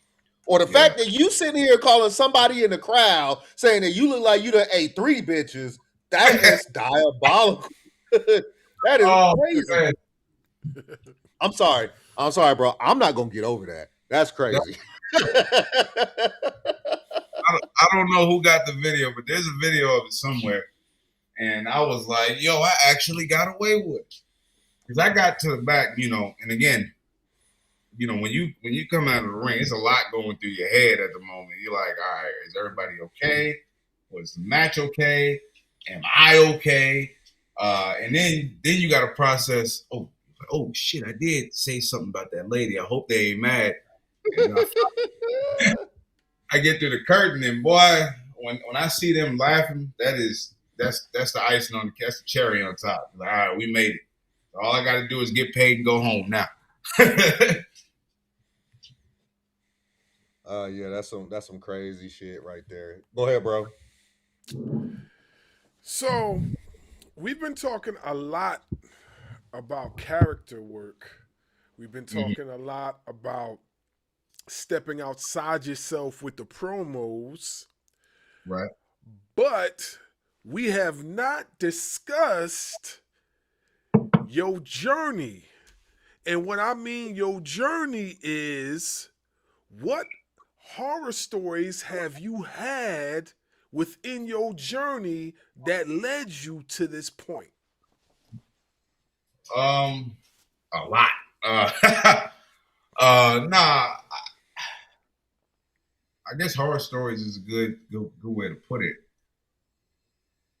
All right, so I originally trained up where I'm from, New Jersey, right? Oh, okay. What part of Jersey? I'm originally from Long Branch, and I was staying up in the Keensburg area though before I know Long Branch. I'm from Atlantic City, so I know Long Branch. Yeah. Mm-hmm. So I started training up in that area, trying to get out of the backyard wrestling thing. And, you know, long story short, we go through the training, and I didn't complete it all, but we got to the point of where I was able to possibly get a pre-show match, right? Mm-hmm. I'm excited, but I didn't know if it was for sure, so I didn't tell nobody. I just like, all right, just do this, and if it's good, I'm gonna invite everybody to the next one. That's the type of person I am. So it went okay. It wasn't nothing to write home about, but it wasn't horrible. That night, one of the top guys there, and I'm not gonna name his name just for the mere fact of I don't know if he has an opportunity anywhere, and I don't want to be the one that, you know, I ain't trying to Vince McMahon a motherfucker. I ain't, you know what I mean? I ain't trying to get nobody in trouble. But he said some pretty things that no, it's not, he wanted to chime in. He said some pretty messed up things that a younger Cam wasn't in the right headspace to just sit there and shut up and let go in one ear and out the other.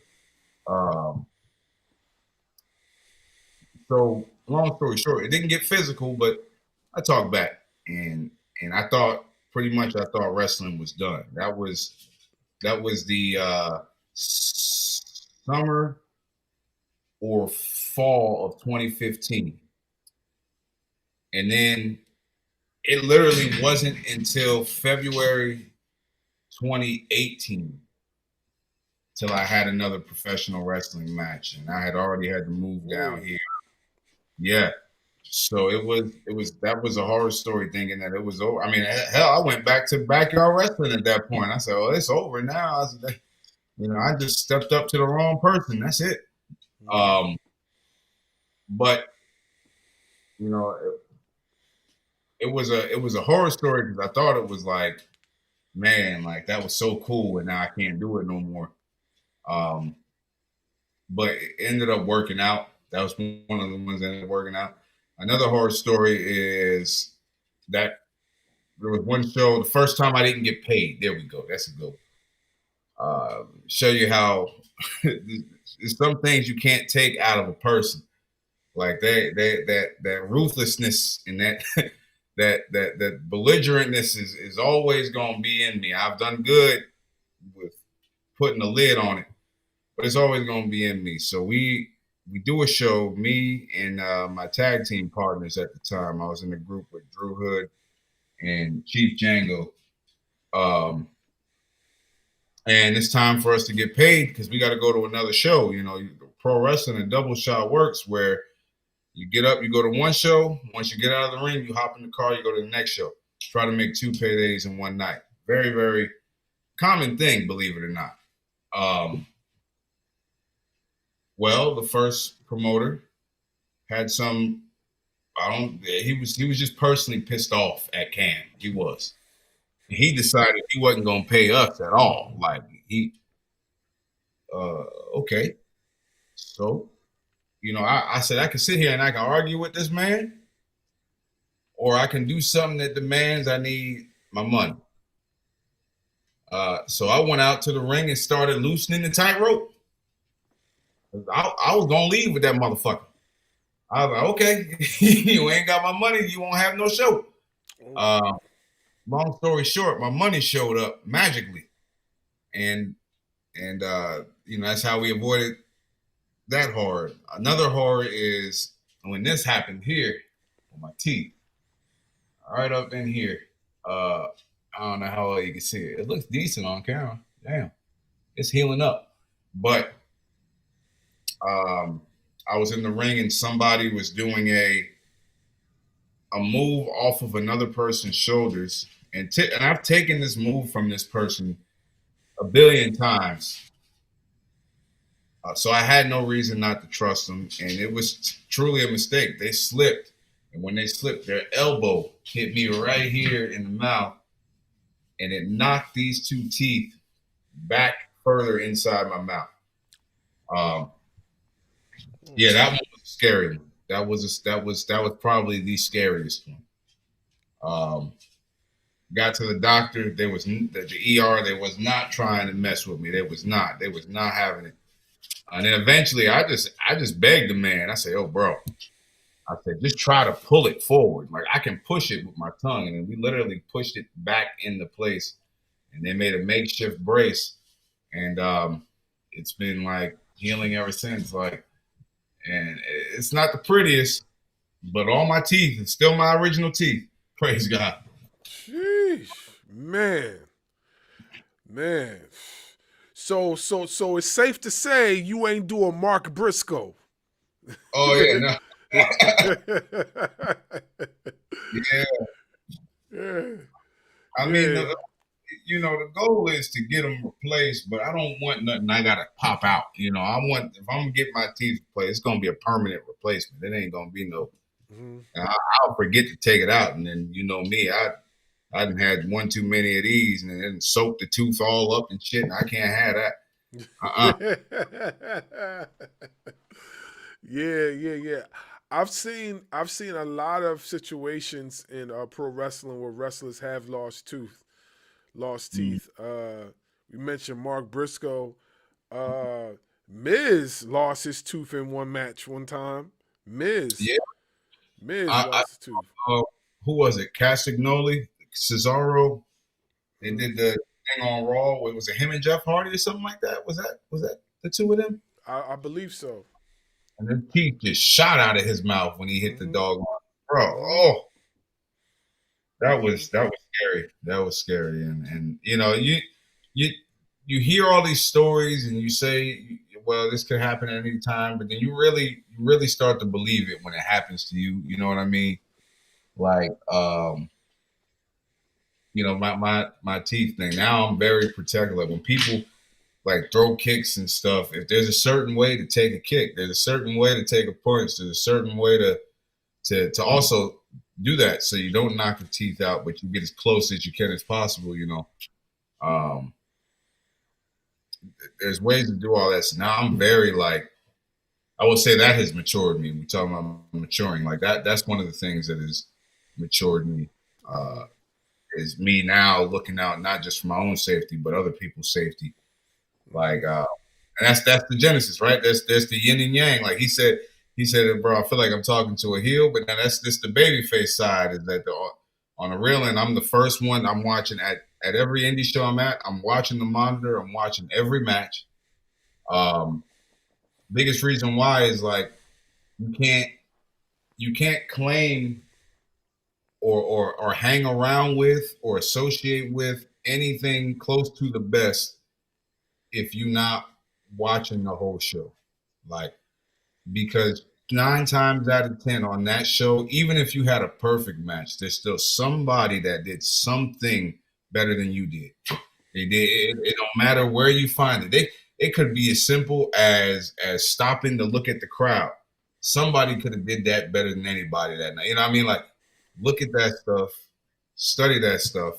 Try not to, also watch the matches so you don't repeat what they're doing. But like, that's the other side. Ever since this stuff happened to me, I started to shift and be like, okay, well, what can I do to do this safely and still get the most out of it and pay attention more and all that. So yeah, but yeah. Go ahead, bro. What is the hardest you've been hit in a match?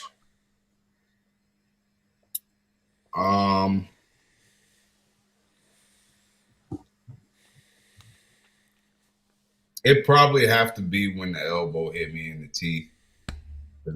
I thought my whole jawline was gone. I really did, but it was just numb because of the teeth. But I thought I lost. I literally thought I lost half my face that night.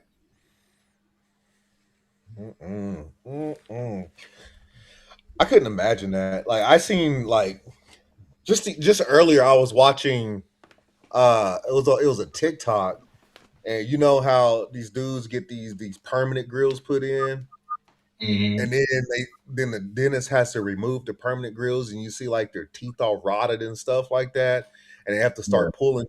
I can't imagine doing it. It's crazy. Like even the hockey players, you know what I'm saying? The hockey players that lose their teeth and by getting hit in the face with the stick or the puck or whatever, it's like I can't imagine like having that feeling of thinking that my jaw is broken, and in reality, I almost lost my damn teeth. Yeah, yeah, and it never hits until it happens. It's like, oh, and then that whole time I'm sitting there trying to feel around and trying not to drop anything at the same time. I didn't know what was going on. I was a mess. I remember getting to the locker room. I was pissed off. I was not happy. I would imagine that I would be fucking pissed off too if I feel like I lost my teeth. Like, hell no, bro. We done already seen guys like, Roman Reigns and Jacob Fatu and a lot of them guys come back with veneers just because their stuff is already it was naturally like that. Or I think in Jacob's case, his has more along the lines of he wears all them grills all the time. So I just couldn't. I like my teeth too much. That's what I'm saying. When I get these done up, boy, ain't nothing touching my teeth. I know that's right. What is the craziest match you've been in? There's a few.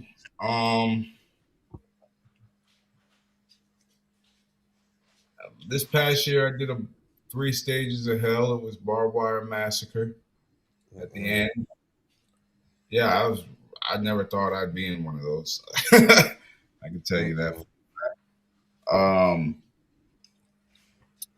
I've had all types of great matches with Drew Hood. Did a cage match with Brad Attitude. I don't know if you've heard of him. But yeah, he was not way back in the day, but he was with the Nick Nemeth era of WWE talent. He didn't necessarily get to where they did, but he's big around here. I have done all types of like hardcore and table matches, but I think the craziest one just by design was the 3 stages of hell with the Barbed Wire Massacre at the end. That was because that one hurt. Now that was the most pain I've ever inflicted on myself accidentally. I did a superplex off of the top rope, and my back ended up eating most of the barbed wire. And oh my goodness, like it was real barbed wire. It was not the fake. It was, and by God, we should have had it. But like there's a video of it pulling onto my flesh as I'm trying to get out of it.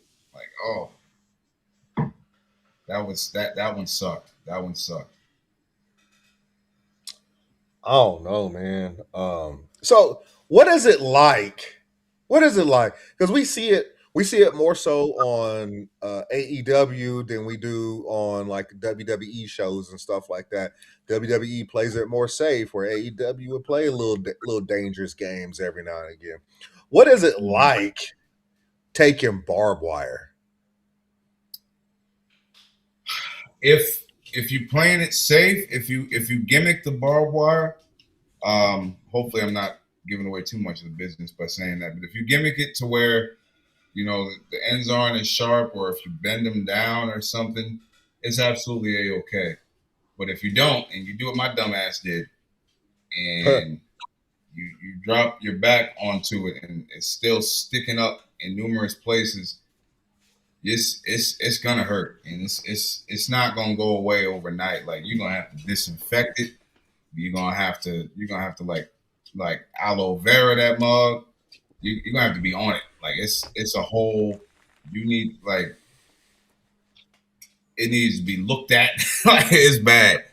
I wouldn't recommend it unless it is brand stinking new. If it is fresh out to wherever the hell barbed wire come from, factory. Okay, if it is fresh out of there, then maybe. But I still wouldn't recommend it. I'd say gimmick it all the way. It's me saying it. Everybody like, be a tough guy. That's that age of smoking cigarettes before you get in the ring is gone. Like, you mean you're not going to do an R-Truth? Remember when R-Truth was doing the cigarette thing? That was genius when he did it. But, like, you know, if you have a chance and you taking barbed wire, ask them if they can gimmick it. It's just you appreciate it the next day. The next day you wake up and be like, oh, all right, I can, you know, you might not be able to lay down that night. That night when I did when I did the suplex to the barbed wire and it was stuck in my back, I couldn't lay flat on my back at all. And I never understood how people couldn't just fall asleep until that night. You know, people be like, yeah, I got to sleep a certain way. That night I realized I have to sleep a certain way. And when I can't, I'm a moody motherfucker. Well, I was in here, me and the dog was in here having straight up arguments. Like, it was something. So yeah, gimmick it. Gimmick the hell out of it.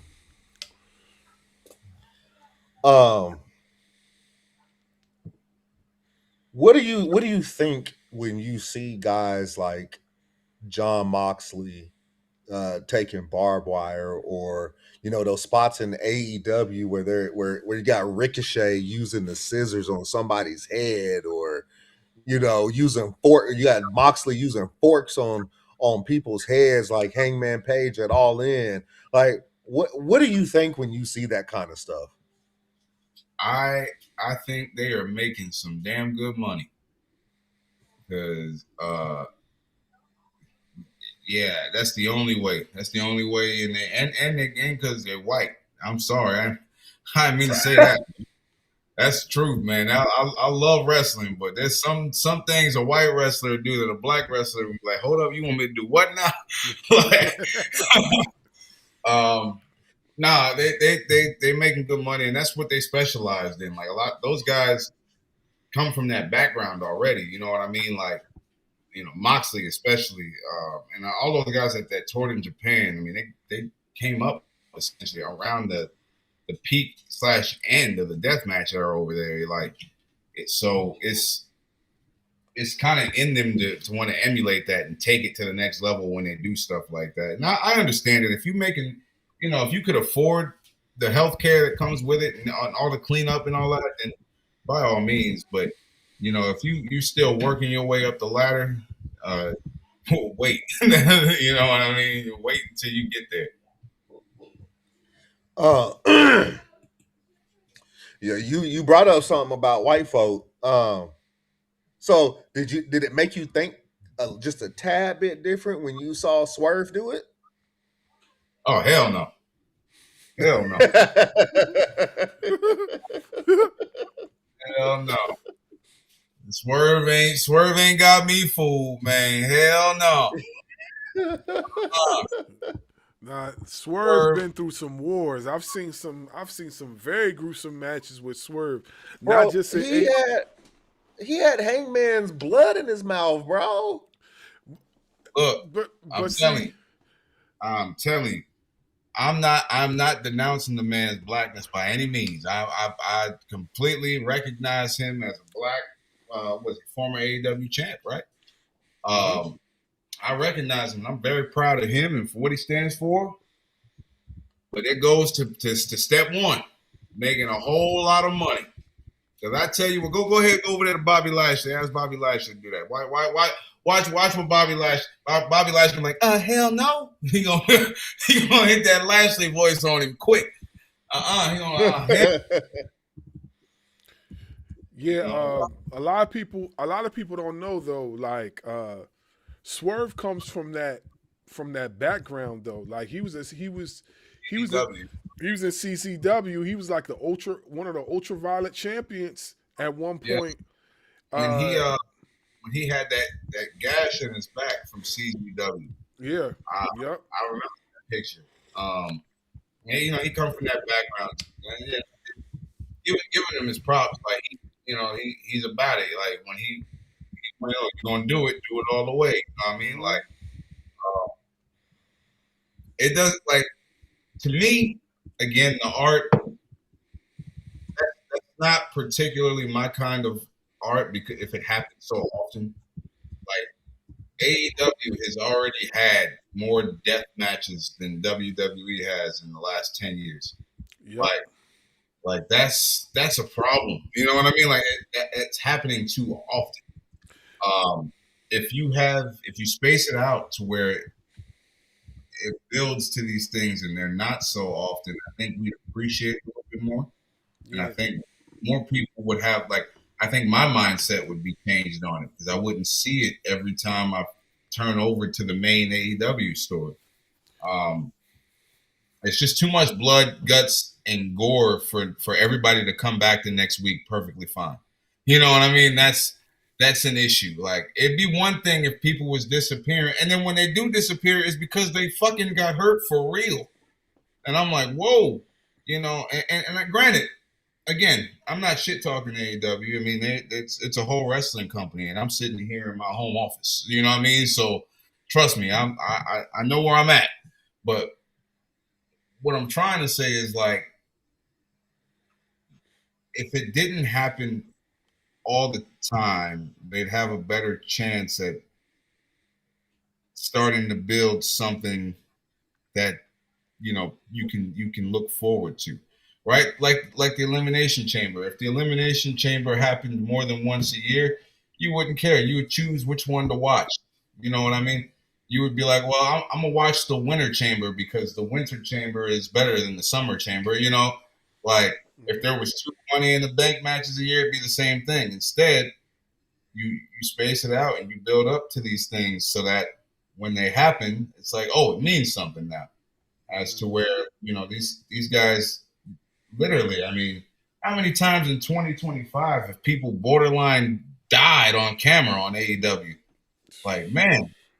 Darby Allin had like a few of those. Right. Now his case is a little different, right? Because that's his thing. But outside of that, have one guy at least. You know what I mean? Like, have one guy. Don't, like, why everybody gotta be a badass that makes somebody bleed and cut somebody from ear to ear with their hands? Now, and I'm not knocking Darby, you know what I mean, for his extreme way of life or nothing like that.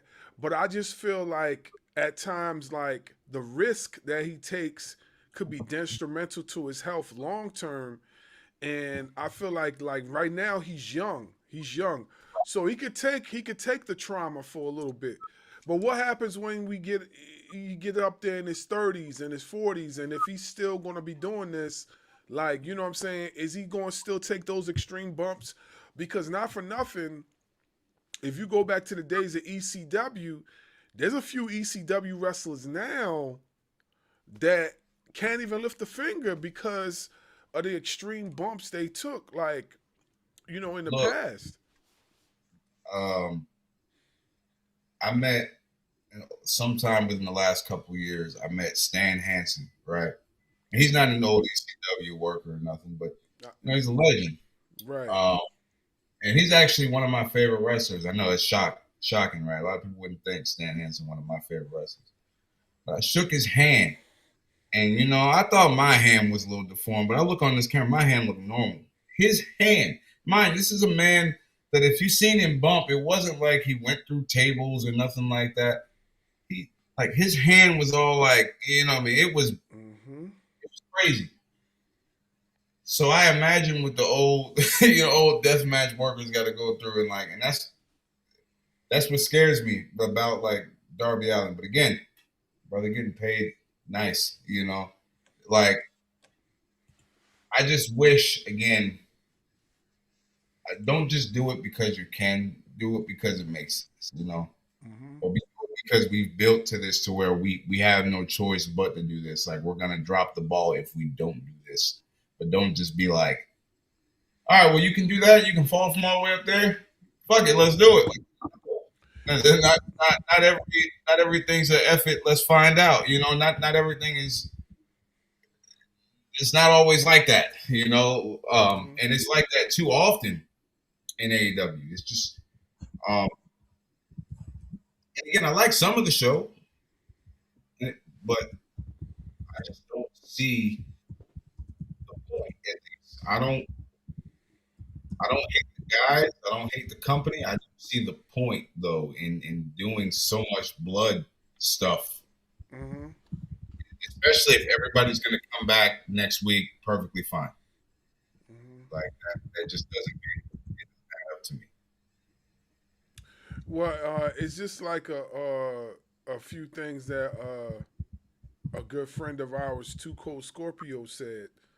Like, he said that, you know, like, the bumps that are being taken now are not, you know what I mean? It's they're not special anymore because of the fact that they do it so often.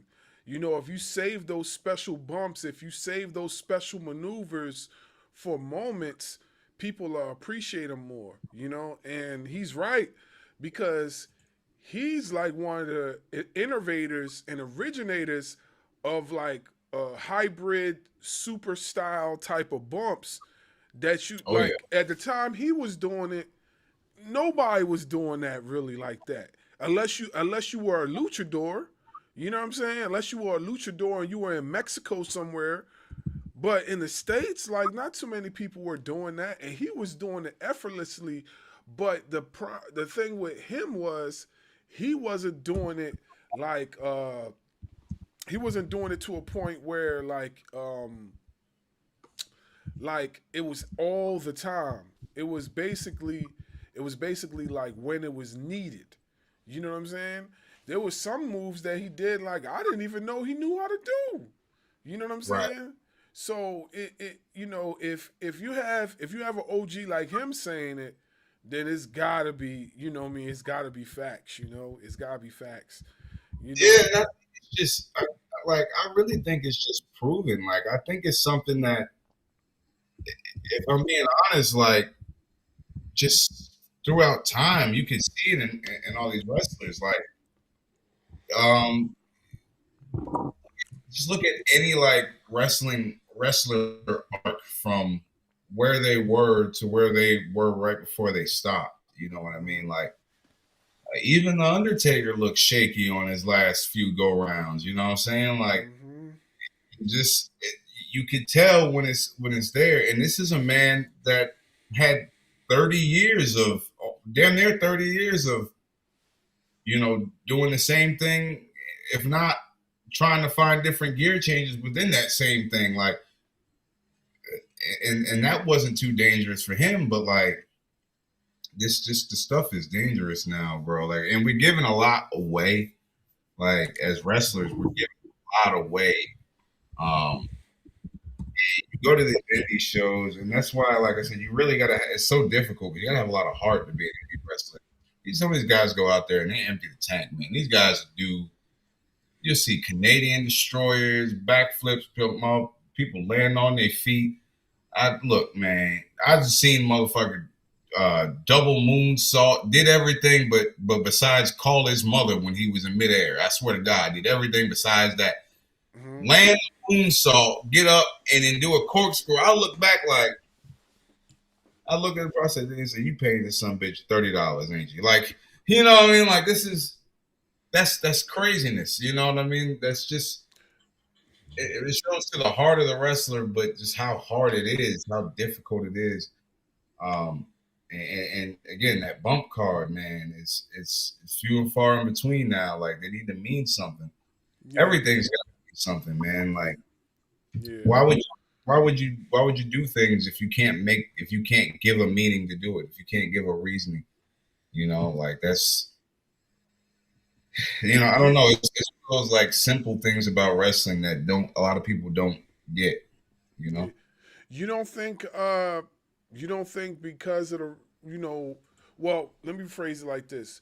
You don't think it's because they're passionate about the sport of professional wrestling is why they go so hard for such a long period of time, even though they might be getting pennies to the nickel? You know, you don't think it's because of that?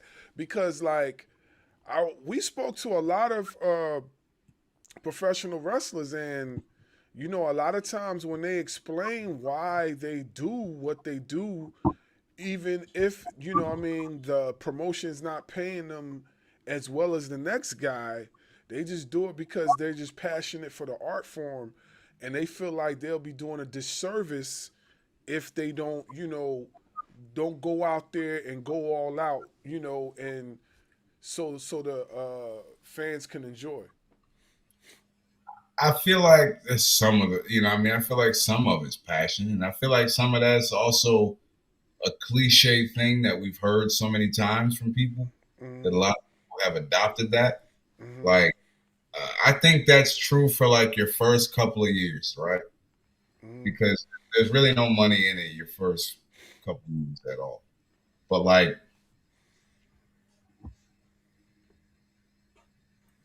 you can still have that passion and be business smart.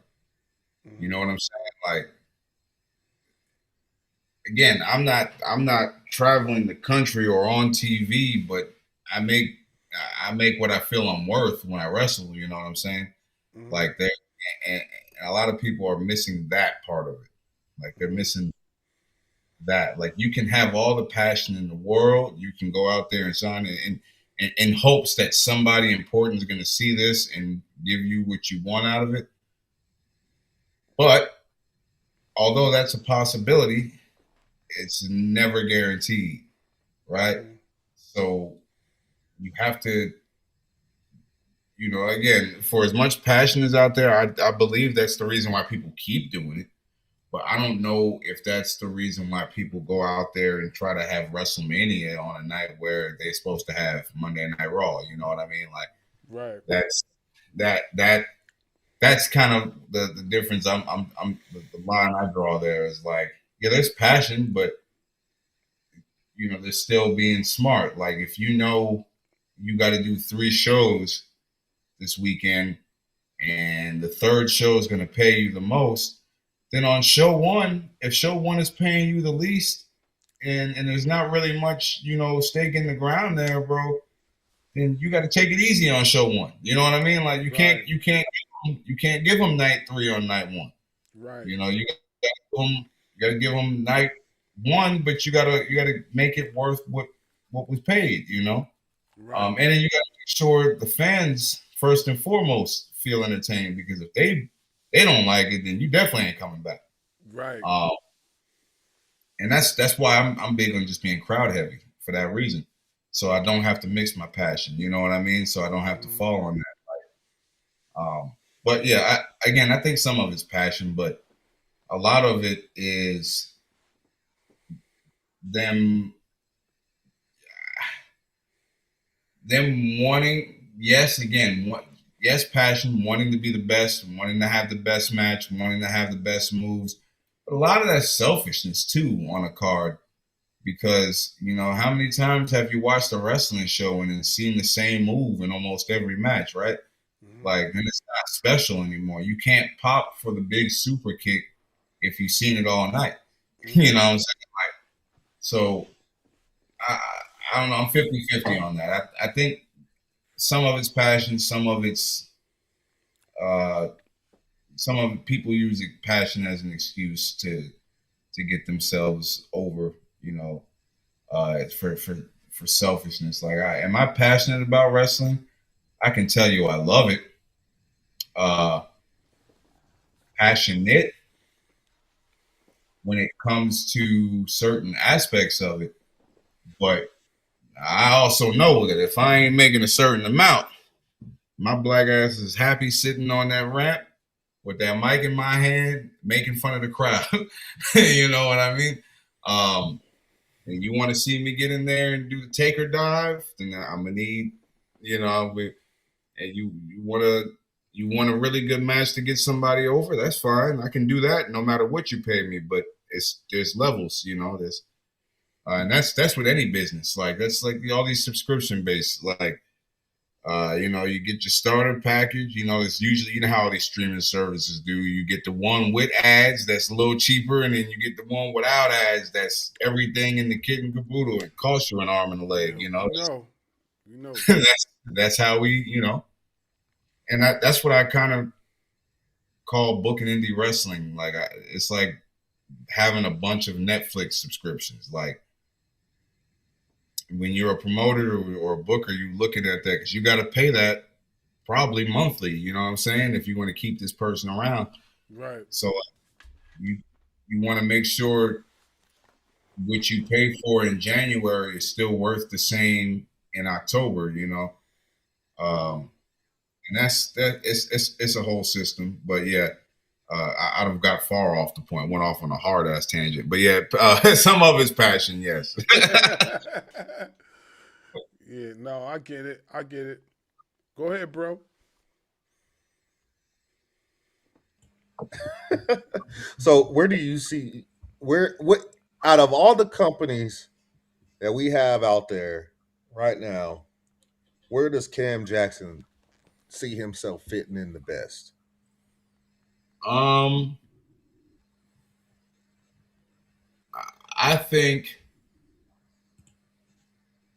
think for who I am and how I act, obviously, I wouldn't, you can't drink till after the shows, but, I think my attitude backstage and on camera would fit well for a show like Fourth Rope. Yeah. Obviously, I'm cliche with it. My goal is everybody else's goal at WWE. I don't care if I'm wrestling. I don't care if I'm commentating. I don't care if I'm backstage pressing the button. I just want to work there. The biggest reason why that's the job I wanted to have since I was a kid. Since I was a kid, I never dreamed of main eventing WrestleMania. I just dreamed of working in the WWE somehow. And I'm okay with any job as long as it ain't sweeping the damn floor. I ain't gonna be waiting till everybody leave that damn arena. It'd be late as hell. But other than that, I'll do any other job they got. I'm very big into creative writing and pitching ideas, and very, very in touch with the crowd. I always try to be very in touch with the crowd so that they can get it. But I'm also myself too, and my big thing is not sacrificing those pillars of what make you to try to be something. Like, nah, man. If I acted any other way than how I actually act, I would snap. I would lose my mind after all this was done. But because I am so much like myself and I don't hold back too much, obviously there's certain social parameters you got to keep in mind. You can't run around just willy-nilly doing almost anything. You gotta have some sort of barrier. So, what is it about? Let's do this. What is one thing about each company? I'm gonna say WWE, AEW, and let's say TNA, because those are the three biggest companies that we have in America right now. What is one thing about that each company gives that's important to you?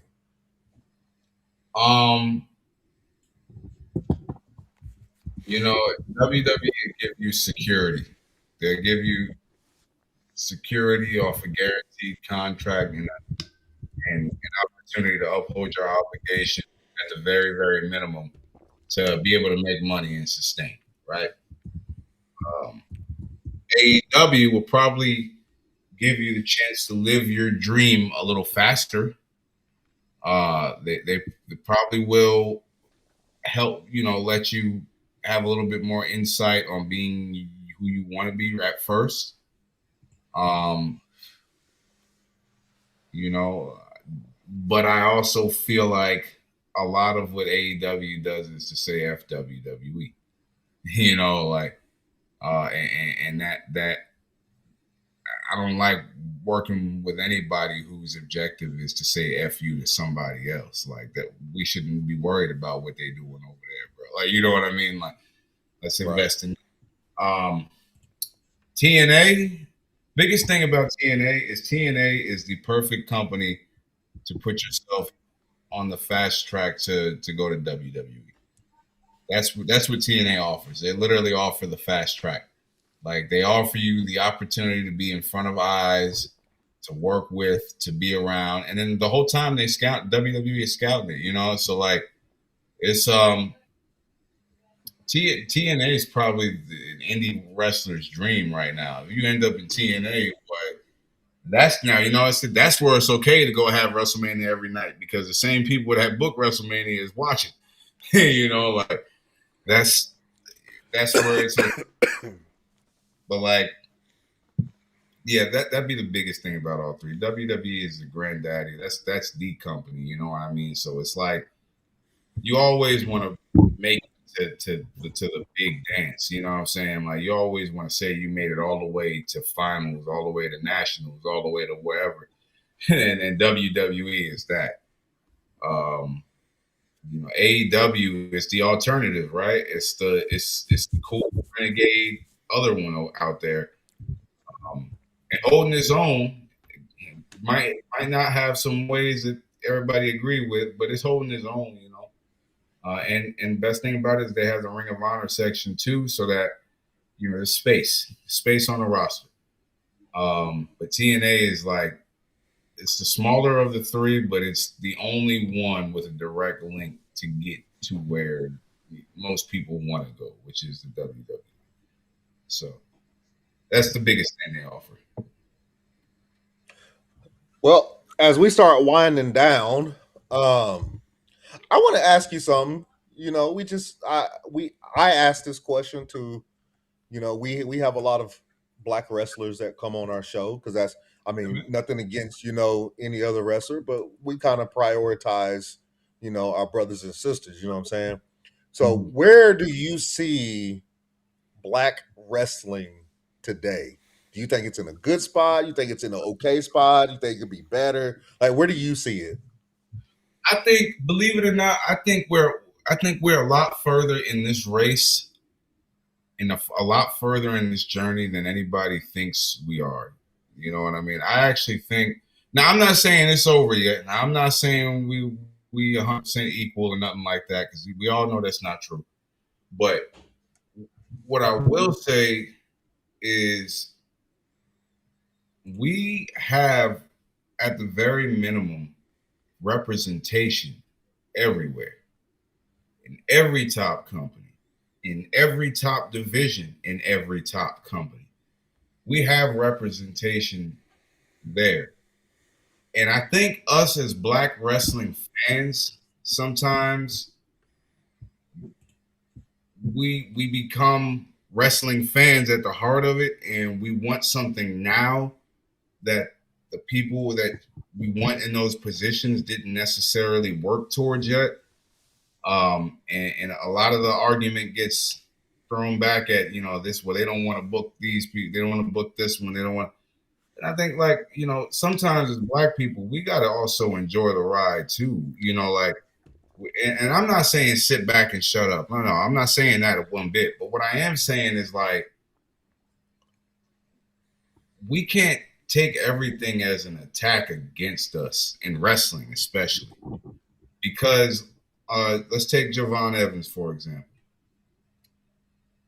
They have been pushing this kid to the moon, right? Kevin Nash said something that was in poor taste. It was. And the crazy thing is, I understood what he meant, so I didn't take it that way. You know me, like I said at the beginning, I see shit like that and I laugh. Well, I said, he said what? I started dying laughing. Not because the statement's funny, but because I know everybody's reaction. Everybody jumping on Kevin Nash racist. Kevin Nash has advocated for more Black people and Black wrestlers than any other one on the planet. Yeah, it's true. And true. What he was saying was the kid is so good that y'all don't need to have him doing all this dancing and shit and, trying to do this coming down the aisle with whoever the hell it was that week. That's what he was saying. He was saying you don't have to be Madea. You know what I mean? He that's what he was trying to say. But I think he felt like saying that would be even more, But as Black people, we gotta sometimes back up and be like, yo, man, he wasn't trying to say this is how he see us. He was trying to say this is how he don't want people to see us. Like, and then the whole situation blew into this thing when it was really just him trying to support and say, like, yo, the kid is good. Don't make him another dancer. Don't make him another stereotypical Black. Make him him. Turn up what he's got. Let him do that. That's the beauty. That's his art, is connecting with today's youth by being today's youth. Like, just let him do that. Don't force him to go out there and super smile and dance and all this. Like, if he want to dance, then let him dance on his own. That's but us Black wrestlers, like, we're here now where we can do that. We can put Javon Evans on the screen and say, go ahead, young man, you go ahead and talk with your slang. Go ahead and talk how you talk. Go dress how you dress. Trick Williams, act how you act.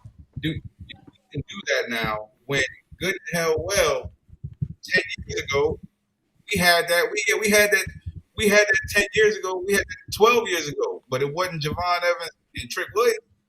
It was fucking crime time. You know what I mean? Like, you see the difference? So, like, we have come a long way because now they can do that and they don't have to be robbing people. They don't have to be selling the stereotype for comedy. You know what I'm saying? Do I think they deserve more opportunities?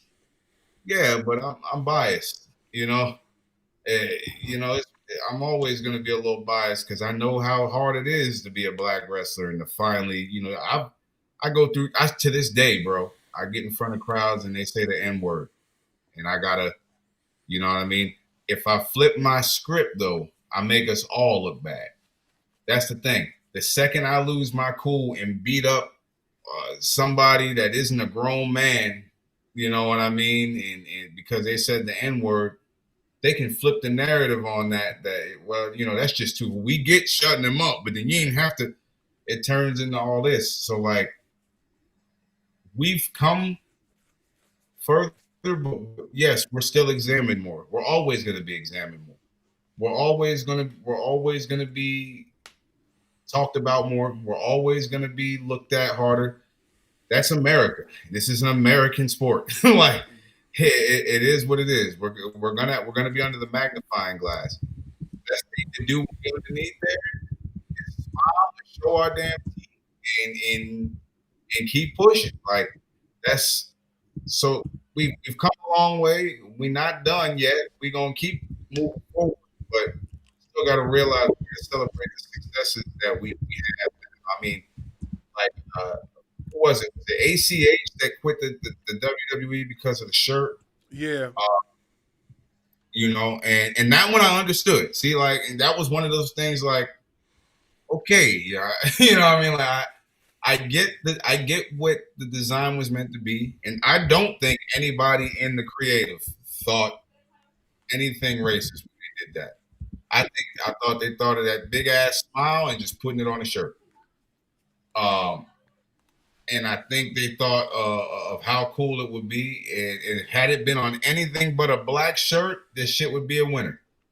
But you know, the release, when you see that, you know, that's, and then the company got to stand up for it. You got to hold somebody accountable. So like, we jumped on that. That was the right thing to jump on. You know what I mean? But like, jumping on other things because so and so didn't get a main event, or so and so's time got short, or there was no black people in the main event of this show. I'm like, well, sometimes they got to earn their way there too. You know what I mean? Like, we just because Booker T worked hard and Booker T's a world champion doesn't mean I should be yet. Like, I still got to earn my stripes. You know what I'm saying? Right. Like, and I think a lot of people got to get that in their heads. Like, it takes a lot of individual work. Like, as long as we keep doing our part in showing love to these incredible performers of color, and even some that aren't, like, that'll always bring true. Like, those flowers will blossom the best. Like, once we just keep showing love to who, then we'll change it day by day. But yeah, you know, to the main point, black wrestling is in a better place now, but it's still got a ways to go. It'll always have a ways to go, because we should never be content with being just black wrestling. We should just be wrestling at this point. You know what I mean? Which leads me to one question. So, we mentioned Booker T, we mentioned R-Truth. So, as we know, R-Truth was fired a few months back, right? Mm-hmm. It goes on record that he was fired, but then they say they didn't fire him. They just let the contract expire, blasey, whatever, right? Mm-hmm. He goes on the Breakfast Club, and he literally says that, you know, he don't say it in the same wording I'm using, but he literally says that, yeah, they let him go. They got rid of him. And then his son actually comes on board and confirms that. So they let him come back, you know what I mean? And the reason why I mentioned R-Truth is because, you know, a lot of people were up in arms because of his character, the chucking and jiving and things like that, right? So how do the black wrestlers themselves get past that when you have somebody like a R-Truth who's doing that, or you have a Booker T that might be doing something similar? You know what I'm saying? What type of message is being sent with the OGs that's going down to the younger ones? How could that be reset? Well, like, so I think we have to remember, right? For every Booker T or R-Truth, there's a Goldust. You know what I'm saying? Mm-hmm. There's a non-black wrestler that had to do something a little bit more out there and got the same feedback. Maybe felt like what it was to get to be on a part of it. Right. I think R-Truth was just genuine slapstick comedy at first. Mm-hmm. And then, you know, he started incorporating more of himself. And then that's why I use the phrase, like, black is beautiful. Like, a lot of people would look at what R-Truth did and excuse the expression, they call it cooning, you know. Mm-hmm. They'd be like, well, yep, you know, cooning for them white folks, you know, just trying to get a laugh. And I'm like, okay, so you telling me that if that's his real personality, and these are some of the funny jokes that he's helping creatively come up with, because it's been on record that he helps come up with some of that shit. Yeah. So how is he cooning for anybody if it's his idea and he's putting money in his pocket? I'm like, this man is working. You know what I mean? Like, he working. Now, he's not saying, I could understand if he was out there and was, you know, on TV playing the head Negro, like, I could understand. But, like, he's out there doing just senile uncle shit, you know? Like, and he's still cool while doing it. I think it's a lot for him is his tenure in the business. His longevity has earned him the opportunity to do stuff like that. Like, yes, there's certain people and certain characters that have taken our culture and turned it up to 1,000, like Booker T, like Art. Hell, even like the New Day to a certain extent. But like, that's the good thing. That's the good thing is our culture. It shows to me that shows more that our culture is such a marketing machine, because like, look at the New Day, bro. That started off as an idea, and they got 2 WWE champions out of it. You know, R-Truth, who literally we just floated around mid cards all in WWE, is one of the biggest mainstay household names. Booker T, who wasn't even a WWE guy to begin with. He was a WCW guy, one of the most recognizable WWE stars of all time. And not to mention all those guys that I mentioned are black to the day they die, bro. They don't fake it. They there for the fight. They there. But like, we can't, if we don't have R-Truth and we don't have Booker T, then we can't appreciate Mark Henry. You know what I mean? Like, it's like little things like that kind of like, I can respect what they doing to lay the groundwork. R-Truth was doing this. Like, if we don't have Truth doing that role, the company wouldn't be more comfortable giving freedom to other, you know what I mean? But Truth gets in that role and Booker T slams it in his role, then it's okay to be like, well, F it. Let's see where Kobe can go with this thing. You know, like, let's see where Big E can go with this, see where Bobby Lashley can go with this thing. And then we get more of those serious characters out of that, because you know that if you're going to invest in something, you got to make it worth investing in. Right now, they're trying to build that around people like Javon and Trick over time. And when the time comes, it'll be there. But like, I don't think they hurt black wrestling or black people. I think they definitely highlighted stereotypes at a certain time. But, you know, I'd be lying if I said I didn't. I don't let other people think they own those stereotypes though. Like, you know, if you're gonna do something, do it because Cam Jackson would have done it, not because a black man would have done it. You know what I mean? Right. And that's really the line. That's the line right there. Do it because you would have done it, not because a black man would have. Right. Yeah. I agree 110%. You know, I do think there's a fine line. I also feel like, you know, you basically become who people are accustomed to seeing. You get what I'm saying? So I feel like with R-Truth and Booker T in this stage of their career, people are accustomed. When I'm saying people, I'm like the organization, the promotion are accustomed to them doing that. And you know what I'm saying?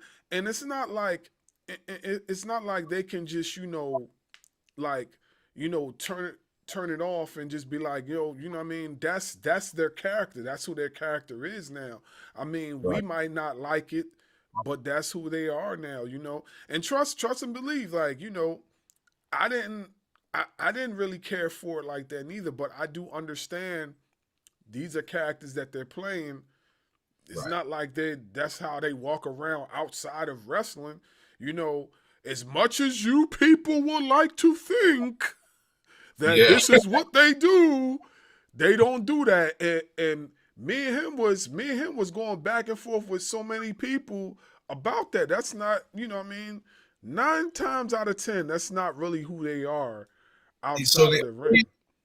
the only person, my favorite example to use for that is D'Lo Brown, right? D'Lo Brown is the most, like, he's the most clear. You know how people say you talk black, you don't. D'Lo Brown, you wouldn't be able to tell if he was on the phone with D'Lo Brown who he was, because unless he told you he was D'Lo Brown, right? Because how he holds himself, how he carries himself. But then you see that character on TV, and then you see all this, like you you wouldn't know. Like, so like I tell people, like, D'Lo Brown mastered knowing when to turn it off. You know what I mean? Like, I literally have met D'Lo Brown 4 times, like, and had a few, lengthy conversations with him. Nothing crazy. It's not like we exchanging birthdays or nothing. But like, I have never seen him once go like this, and I've never seen him once come out of come out of characters and start spouting out random shit and acting all, crazy. He's always been just like, in my opinion, normal, mellow, down to earth dude. You know what I mean? And I say, like, he's what we should study, because he knew how to leave that character on screen and then conduct himself, like not just anybody, but a well-respected just man. You know what I mean? Off screen. Right. And same thing with Ron Simmons. Like Ron Simmons, bro, like he got on there with the Nation of Domination and started spitting out facts, spitting out facts and great. But then, he get off screen and he just be Ron Simmons, down to earth man, built on respect. And those are people like that don't get enough credit. I mean, we give them their flowers, but they don't get enough credit because they don't see it as just black wrestling. They're proud of black wrestling. Like, I'm proud of black wrestling, but when black wrestling and black wrestlers alike start to see us as just wrestling, that's when shit will get better. Like, because we are wrestling now. You know what I mean? We've had too many WWE champions not to be considered wrestling now. You know what I'm saying? Like, before we only had half of The Rock. Now, I mean, we didn't have Kofi, we didn't have Big E, we didn't have Lashley. We're gonna end up getting over Femi eventually. Like, I mean, I'm pretty sure they're trying to long term tell this long ass story, however long it takes for Trick Williams too. Like, possibly Javon if we get there over time. Like, we're gonna have it's gonna be there. But it's a lot on us too. We can't be crashing out. You know what I'm saying? We can't be crashing out. I'm guilty of it. I done crashed out in a few places, but like, we be crashing out and it scares them. And to us, bro, I think you crashing out would be part of you saying that lady looked like she ate 3 bitches. But like, and that look, people, you're right. But like, people, when we crash out, bro, they get so like, oh shit, he's gonna break everything every time we see him. Like, rather than understanding it's just one instance, it's one bad time. But for us, that one bad time is a lifetime. You know what I mean? Yeah. So like, it's hard that stereotype. Not to cut you off. I hate that stereotype so much because it's like we have to harness our emotions, and we can't express our emotions or our disdain for anything because everybody's going to go, haywire, and everybody's going to get, want to clear the way and stuff like that. And I don't think that's fair neither. You know what I'm saying? Like, expressing your emotions is healthy, just as long as you're expressing it for the right reasons. You get what I'm saying? So if I have a certain disdain about something and I want to just let it out, if I'm doing it for all the right reasons and it leads to something positive, then why can't I just speak my mind? But I tell you this, on the other side of the coin too, fans of the IWC, man, they be, whew, man. Tough place. Yeah. I completely understand. I'll be afraid of the IWC. You can't even squint the wrong way talking to them motherfuckers. But they crazy, bro. They crazy. Yeah. And then they cancel you, right? They'll cancel you and then say some shit worse than you ever did. What? So that's why I've been on my P's and Q's these last few years. I'm like, I'm not gonna get canceled over that. I'm gonna make sure I'm in front of a crowd when I mess up. Yeah, not for nothing though, and this is my last, whatever. Not for nothing though. I don't necessarily like that. Why should you have to harness yourself just to appease the IWC when 99.9% of the time the IWC is not right? You know what I'm saying? We go back and forth with people in the IWC all the time. We be with all gas, no brakes with people because I'm like, this sport is about expression, and you guys be taking it to the utmost extreme with the insults, like your entitlements, talking about botches and things like that, when half of y'all don't even got an athletic bone in your body. Like, you know what I mean? I've recently seen posts about so many wrestlers, and then I will go back and forth with people in the comment section just over that alone. You know what I'm saying? Because I just have a certain type of opinion on how things should be looked at. You know what I mean? Like, I'm not in the wrestling ring. I don't know how hard that move is to do. Like, why am I, he botched. It happens. Botches, it's part of the sport. You know what I'm saying? It is what it is. Like, but it's live action. Exactly. It's a movie, basically. It's a movie. So, like, sometimes you got to do a retake. Sometimes you don't get a chance to do a retake. But I think that's what's so special about it, too, because you guys are doing things. Some of the time, y'all doing things on the fly. Like, a lot of times, like, I've heard wrestlers just call their stuff. They don't even rehearse it. It's not rehearsed. But you see what I'm saying? Like, it's not even rehearsed. It's just called. Like, yeah, I'm about to do this. I'm about to do that. You know what I'm saying? So, and that's that. I love that. I love that walking talk. I love to call it as we go because that's the art to me. That's art. That's the fun part of it. But yeah, I'm with you on that. Yeah. Yeah. Well, that's all I got. That's all I got. So I'm gonna leave it. I'm gonna leave it to the homie to close out. I got a few quick hitters for you. So, quick hitter number one. Who is one wrestler you still want to step in the ring with? I want to step in the ring with Alex Kane. Oh, Boombaye. Oh, okay. Kane definitely watches the show too. We had Kane on the show like years ago, so I definitely think he would, be watching it. I would like to see that for sure. I would like to see that. I never got to get in there with him, so I'm looking forward to it. Yeah, that would be dope. That would be dope. I would, I would pay money to see that. Yes. Yeah. All right. We got Alex Kane for that one. What's tougher, the physical pain or the mental grind of the business? Mental grind, 100%. What makes that more tougher? Because we got to grow up as we going through it. So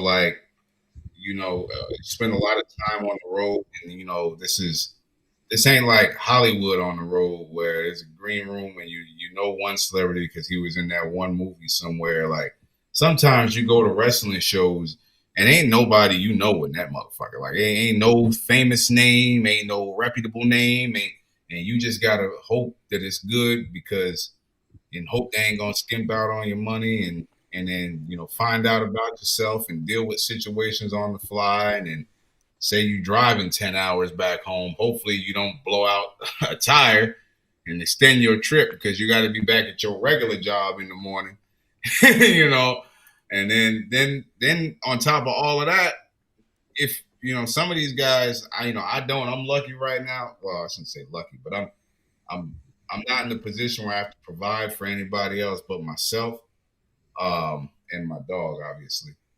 But I don't have any children. But some of these guys got kids, so they got to go back home to a whole ass family, so they don't get no rest. They, and then they still trying to crack at making it somewhere. So definitely the mental, because you constantly ask yourself like, should I just stop? Like, you know what I mean? Should I just? This shit ain't cracking. What's going on? It's a lot of trying to talk yourself in and out of stopping. That makes perfect sense. What's one thing fans don't understand about being an independent wrestler?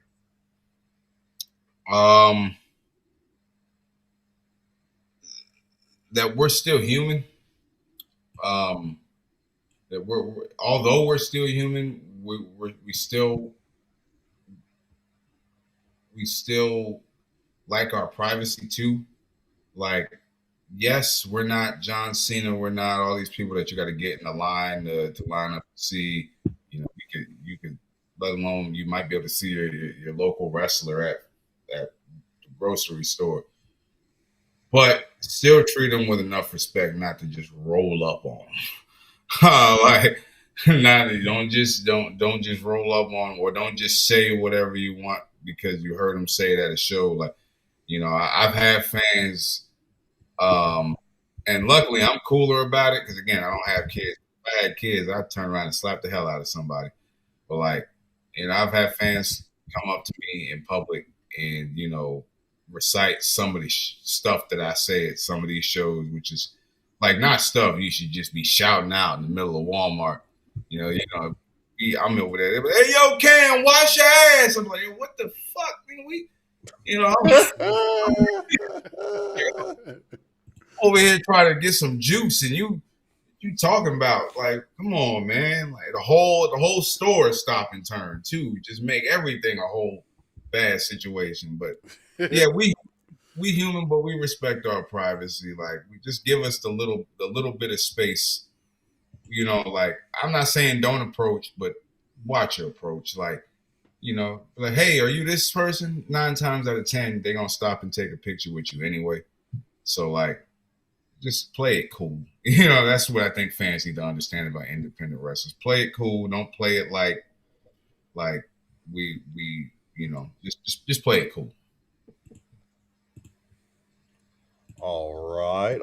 We got that one. If you could steal one finishing move from any wrestler in history, whose would it be and why?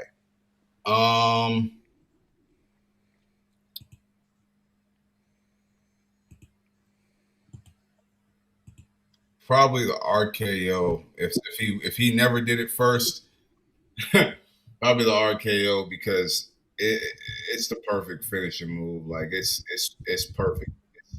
It's perfect. You hit it out of anywhere. You can set it up. You can catch somebody out the sky. You can do it on the floor. You can do it in the ring. The RKO is a perfect move. So if Randy Orton came up with the RKO, but I was a better known wrestler at the time and I decided to use it on TV first, I would have stole that one. Now I wouldn't do it, but I would that definitely.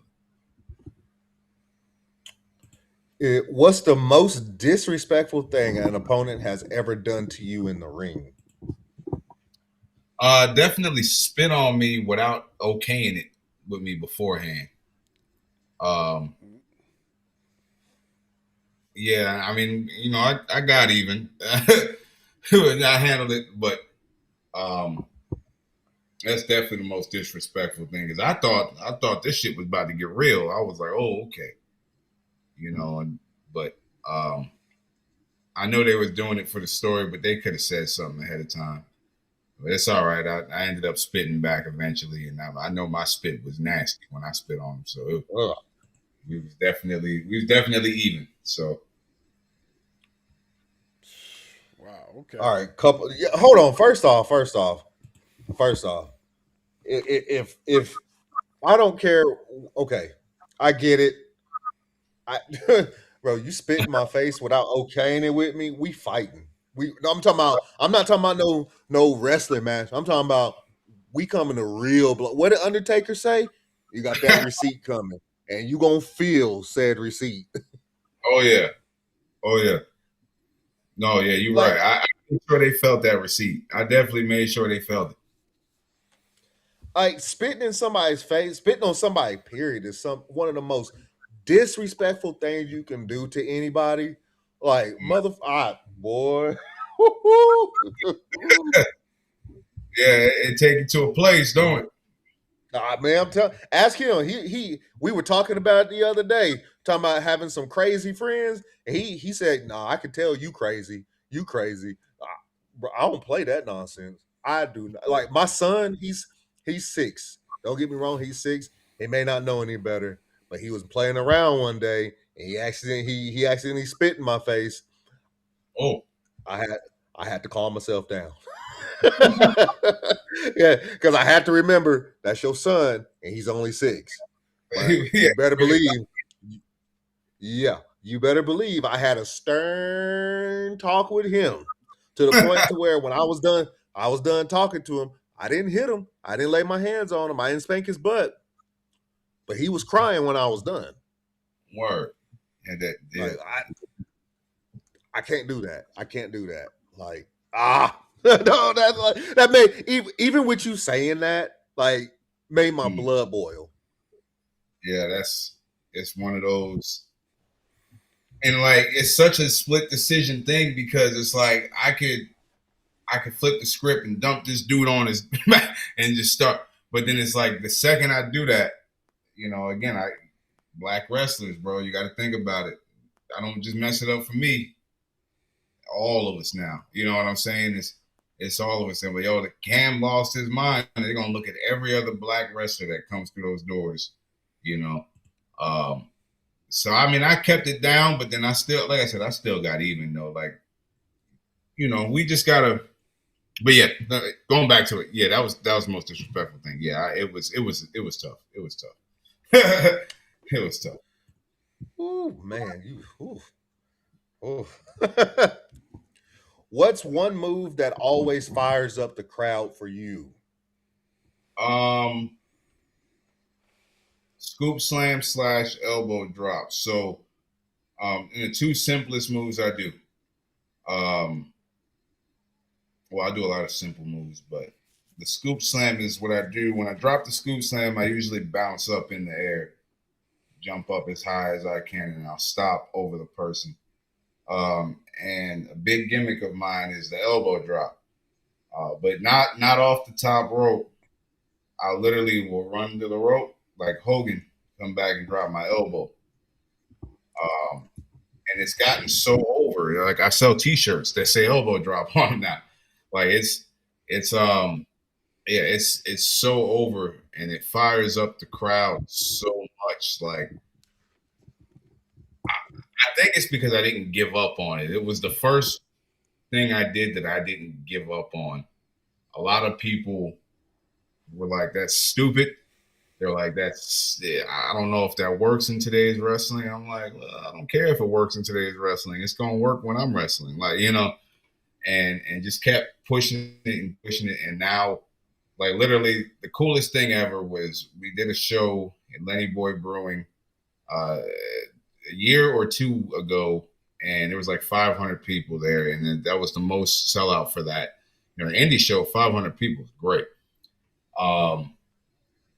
And when I pulled my elbow up and pointed to that mug, everybody started chanting elbow drop. That was the coolest feeling in the world because they let me know I finally got the move over. I didn't even have to do the move yet, and they were just ready for it. So it was great. Oh, that's fire. What separates Cam Jackson from everybody else? Authenticity and knowing who I am. This, like I said, I'm not afraid to be myself anywhere. Although we have to be a little bit more reserved at certain times, not afraid to be myself anywhere. And I have a good connection with most crowds that I get in front of. And when we're wrestling, I'm going to bump and sell to do my best to make the opponent look good. Like I essentially just try to check all the necessary boxes, you know. Am I better than anyone? I can't say that. Am I the best around? I definitely can't say that.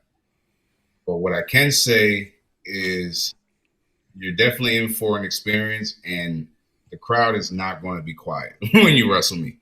I promise.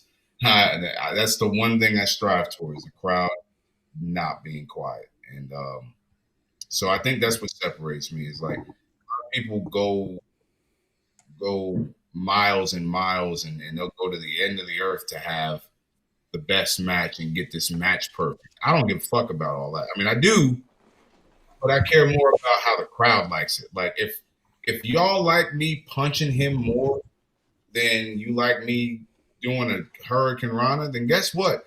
Forget that Rana. We're gonna be punching. We're gonna be punching till the ceiling blows off this mug.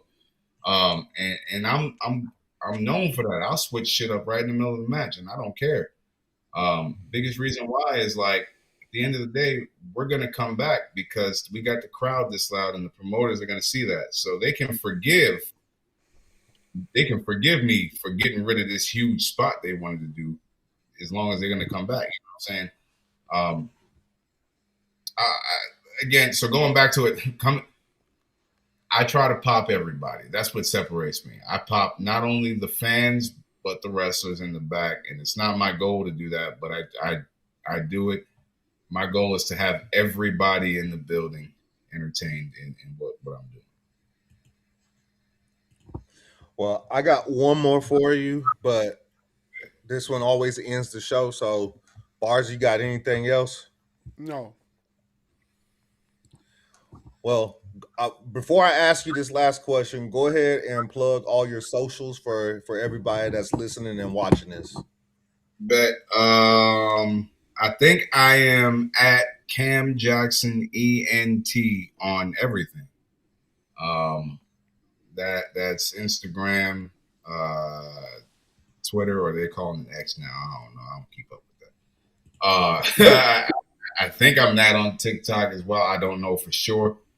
I don't have anything on TikTok, but I think that's what I am on TikTok. But yeah, just go on on the more famous socials and tap into Cam Jackson ENT. You'll see a lot of creative stuff on there. I need to get back on my upload and back on my vlogging and all that, and I will.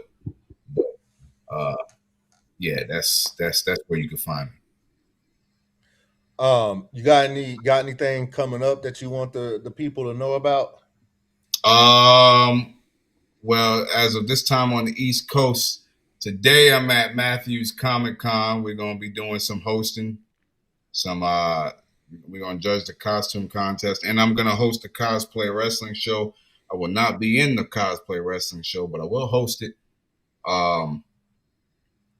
And then Saturday, one of the biggest nights of my life. Sorry, Sunday, one of the biggest nights of my life. I'll be wrestling. I'll be teaming up alongside Christopher Prince against Gangrel and Kevin Thorne, and that's going to be so much. Okay. I can't wait. And then I'm scattered around the next few months. March 14th, ACCW, Darren Aiken Memorial. I'm pretty sure there's there's quite a few more. But if I keep spouting off, I mean, I think if we can get somebody to come to those 3, I'll be standing over there with my basket at the door so they can drop $1 on the inside of it. That'll be great. But yeah, that's where I'm at in the upcoming future. You know, you catch me there. I'll have merch with me and all that good stuff. Right on, right on. Well, with that being said, I asked this question to everybody before we get off the show. If you could see somebody on this here podcast, Ring Ropes and Turnbuckle podcast, who would it be? But Cam Jackson has to help us get that person on the show. Okay. Let's see.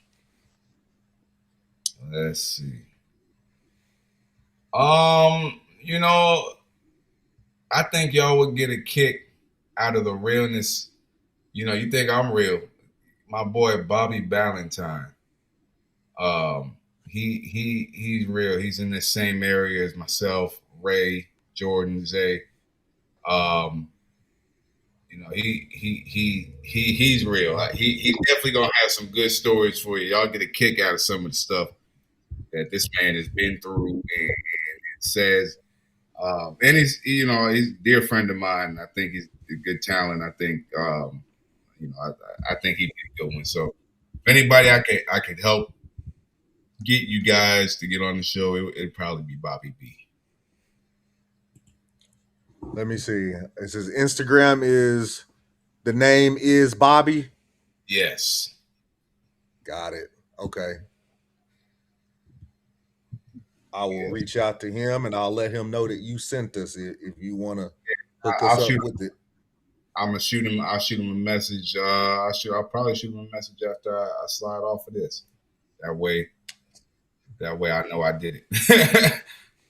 It's all good. All good. Go ahead, Bars. Well, with that being said, we appreciate you for tapping in with us this evening. It's been a wonderful show, wonderful experience. Don't make this your last time coming through and tapping in with us. You are now part of the family, so we gonna need to run this back. You know, we gonna need to run this back for sure, you know. So we appreciate you. We know you got a busy schedule and things like that, but we definitely this means a lot to us, you know, to be able to, you know, break bread with you guys, network, all that good stuff. You know what I'm saying? It means a lot. Yeah. You got it, bro. Yeah, no problem. Anytime.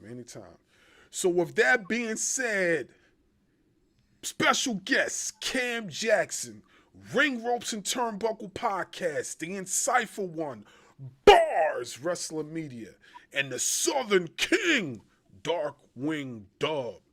We'll be back with another one. Salute. Yo, Robert Mason here, and the fire in this arena is unreal. And I'm Molly Finwick. We are the Ring Ropes and Turnbuckle commentary team, bringing nonstop action. And that wraps up another explosive edition of the podcast. Join us next week as the road to the championship continues. This is the Ring Ropes and Turnbuckle Podcast, your home for real pro wrestling talk.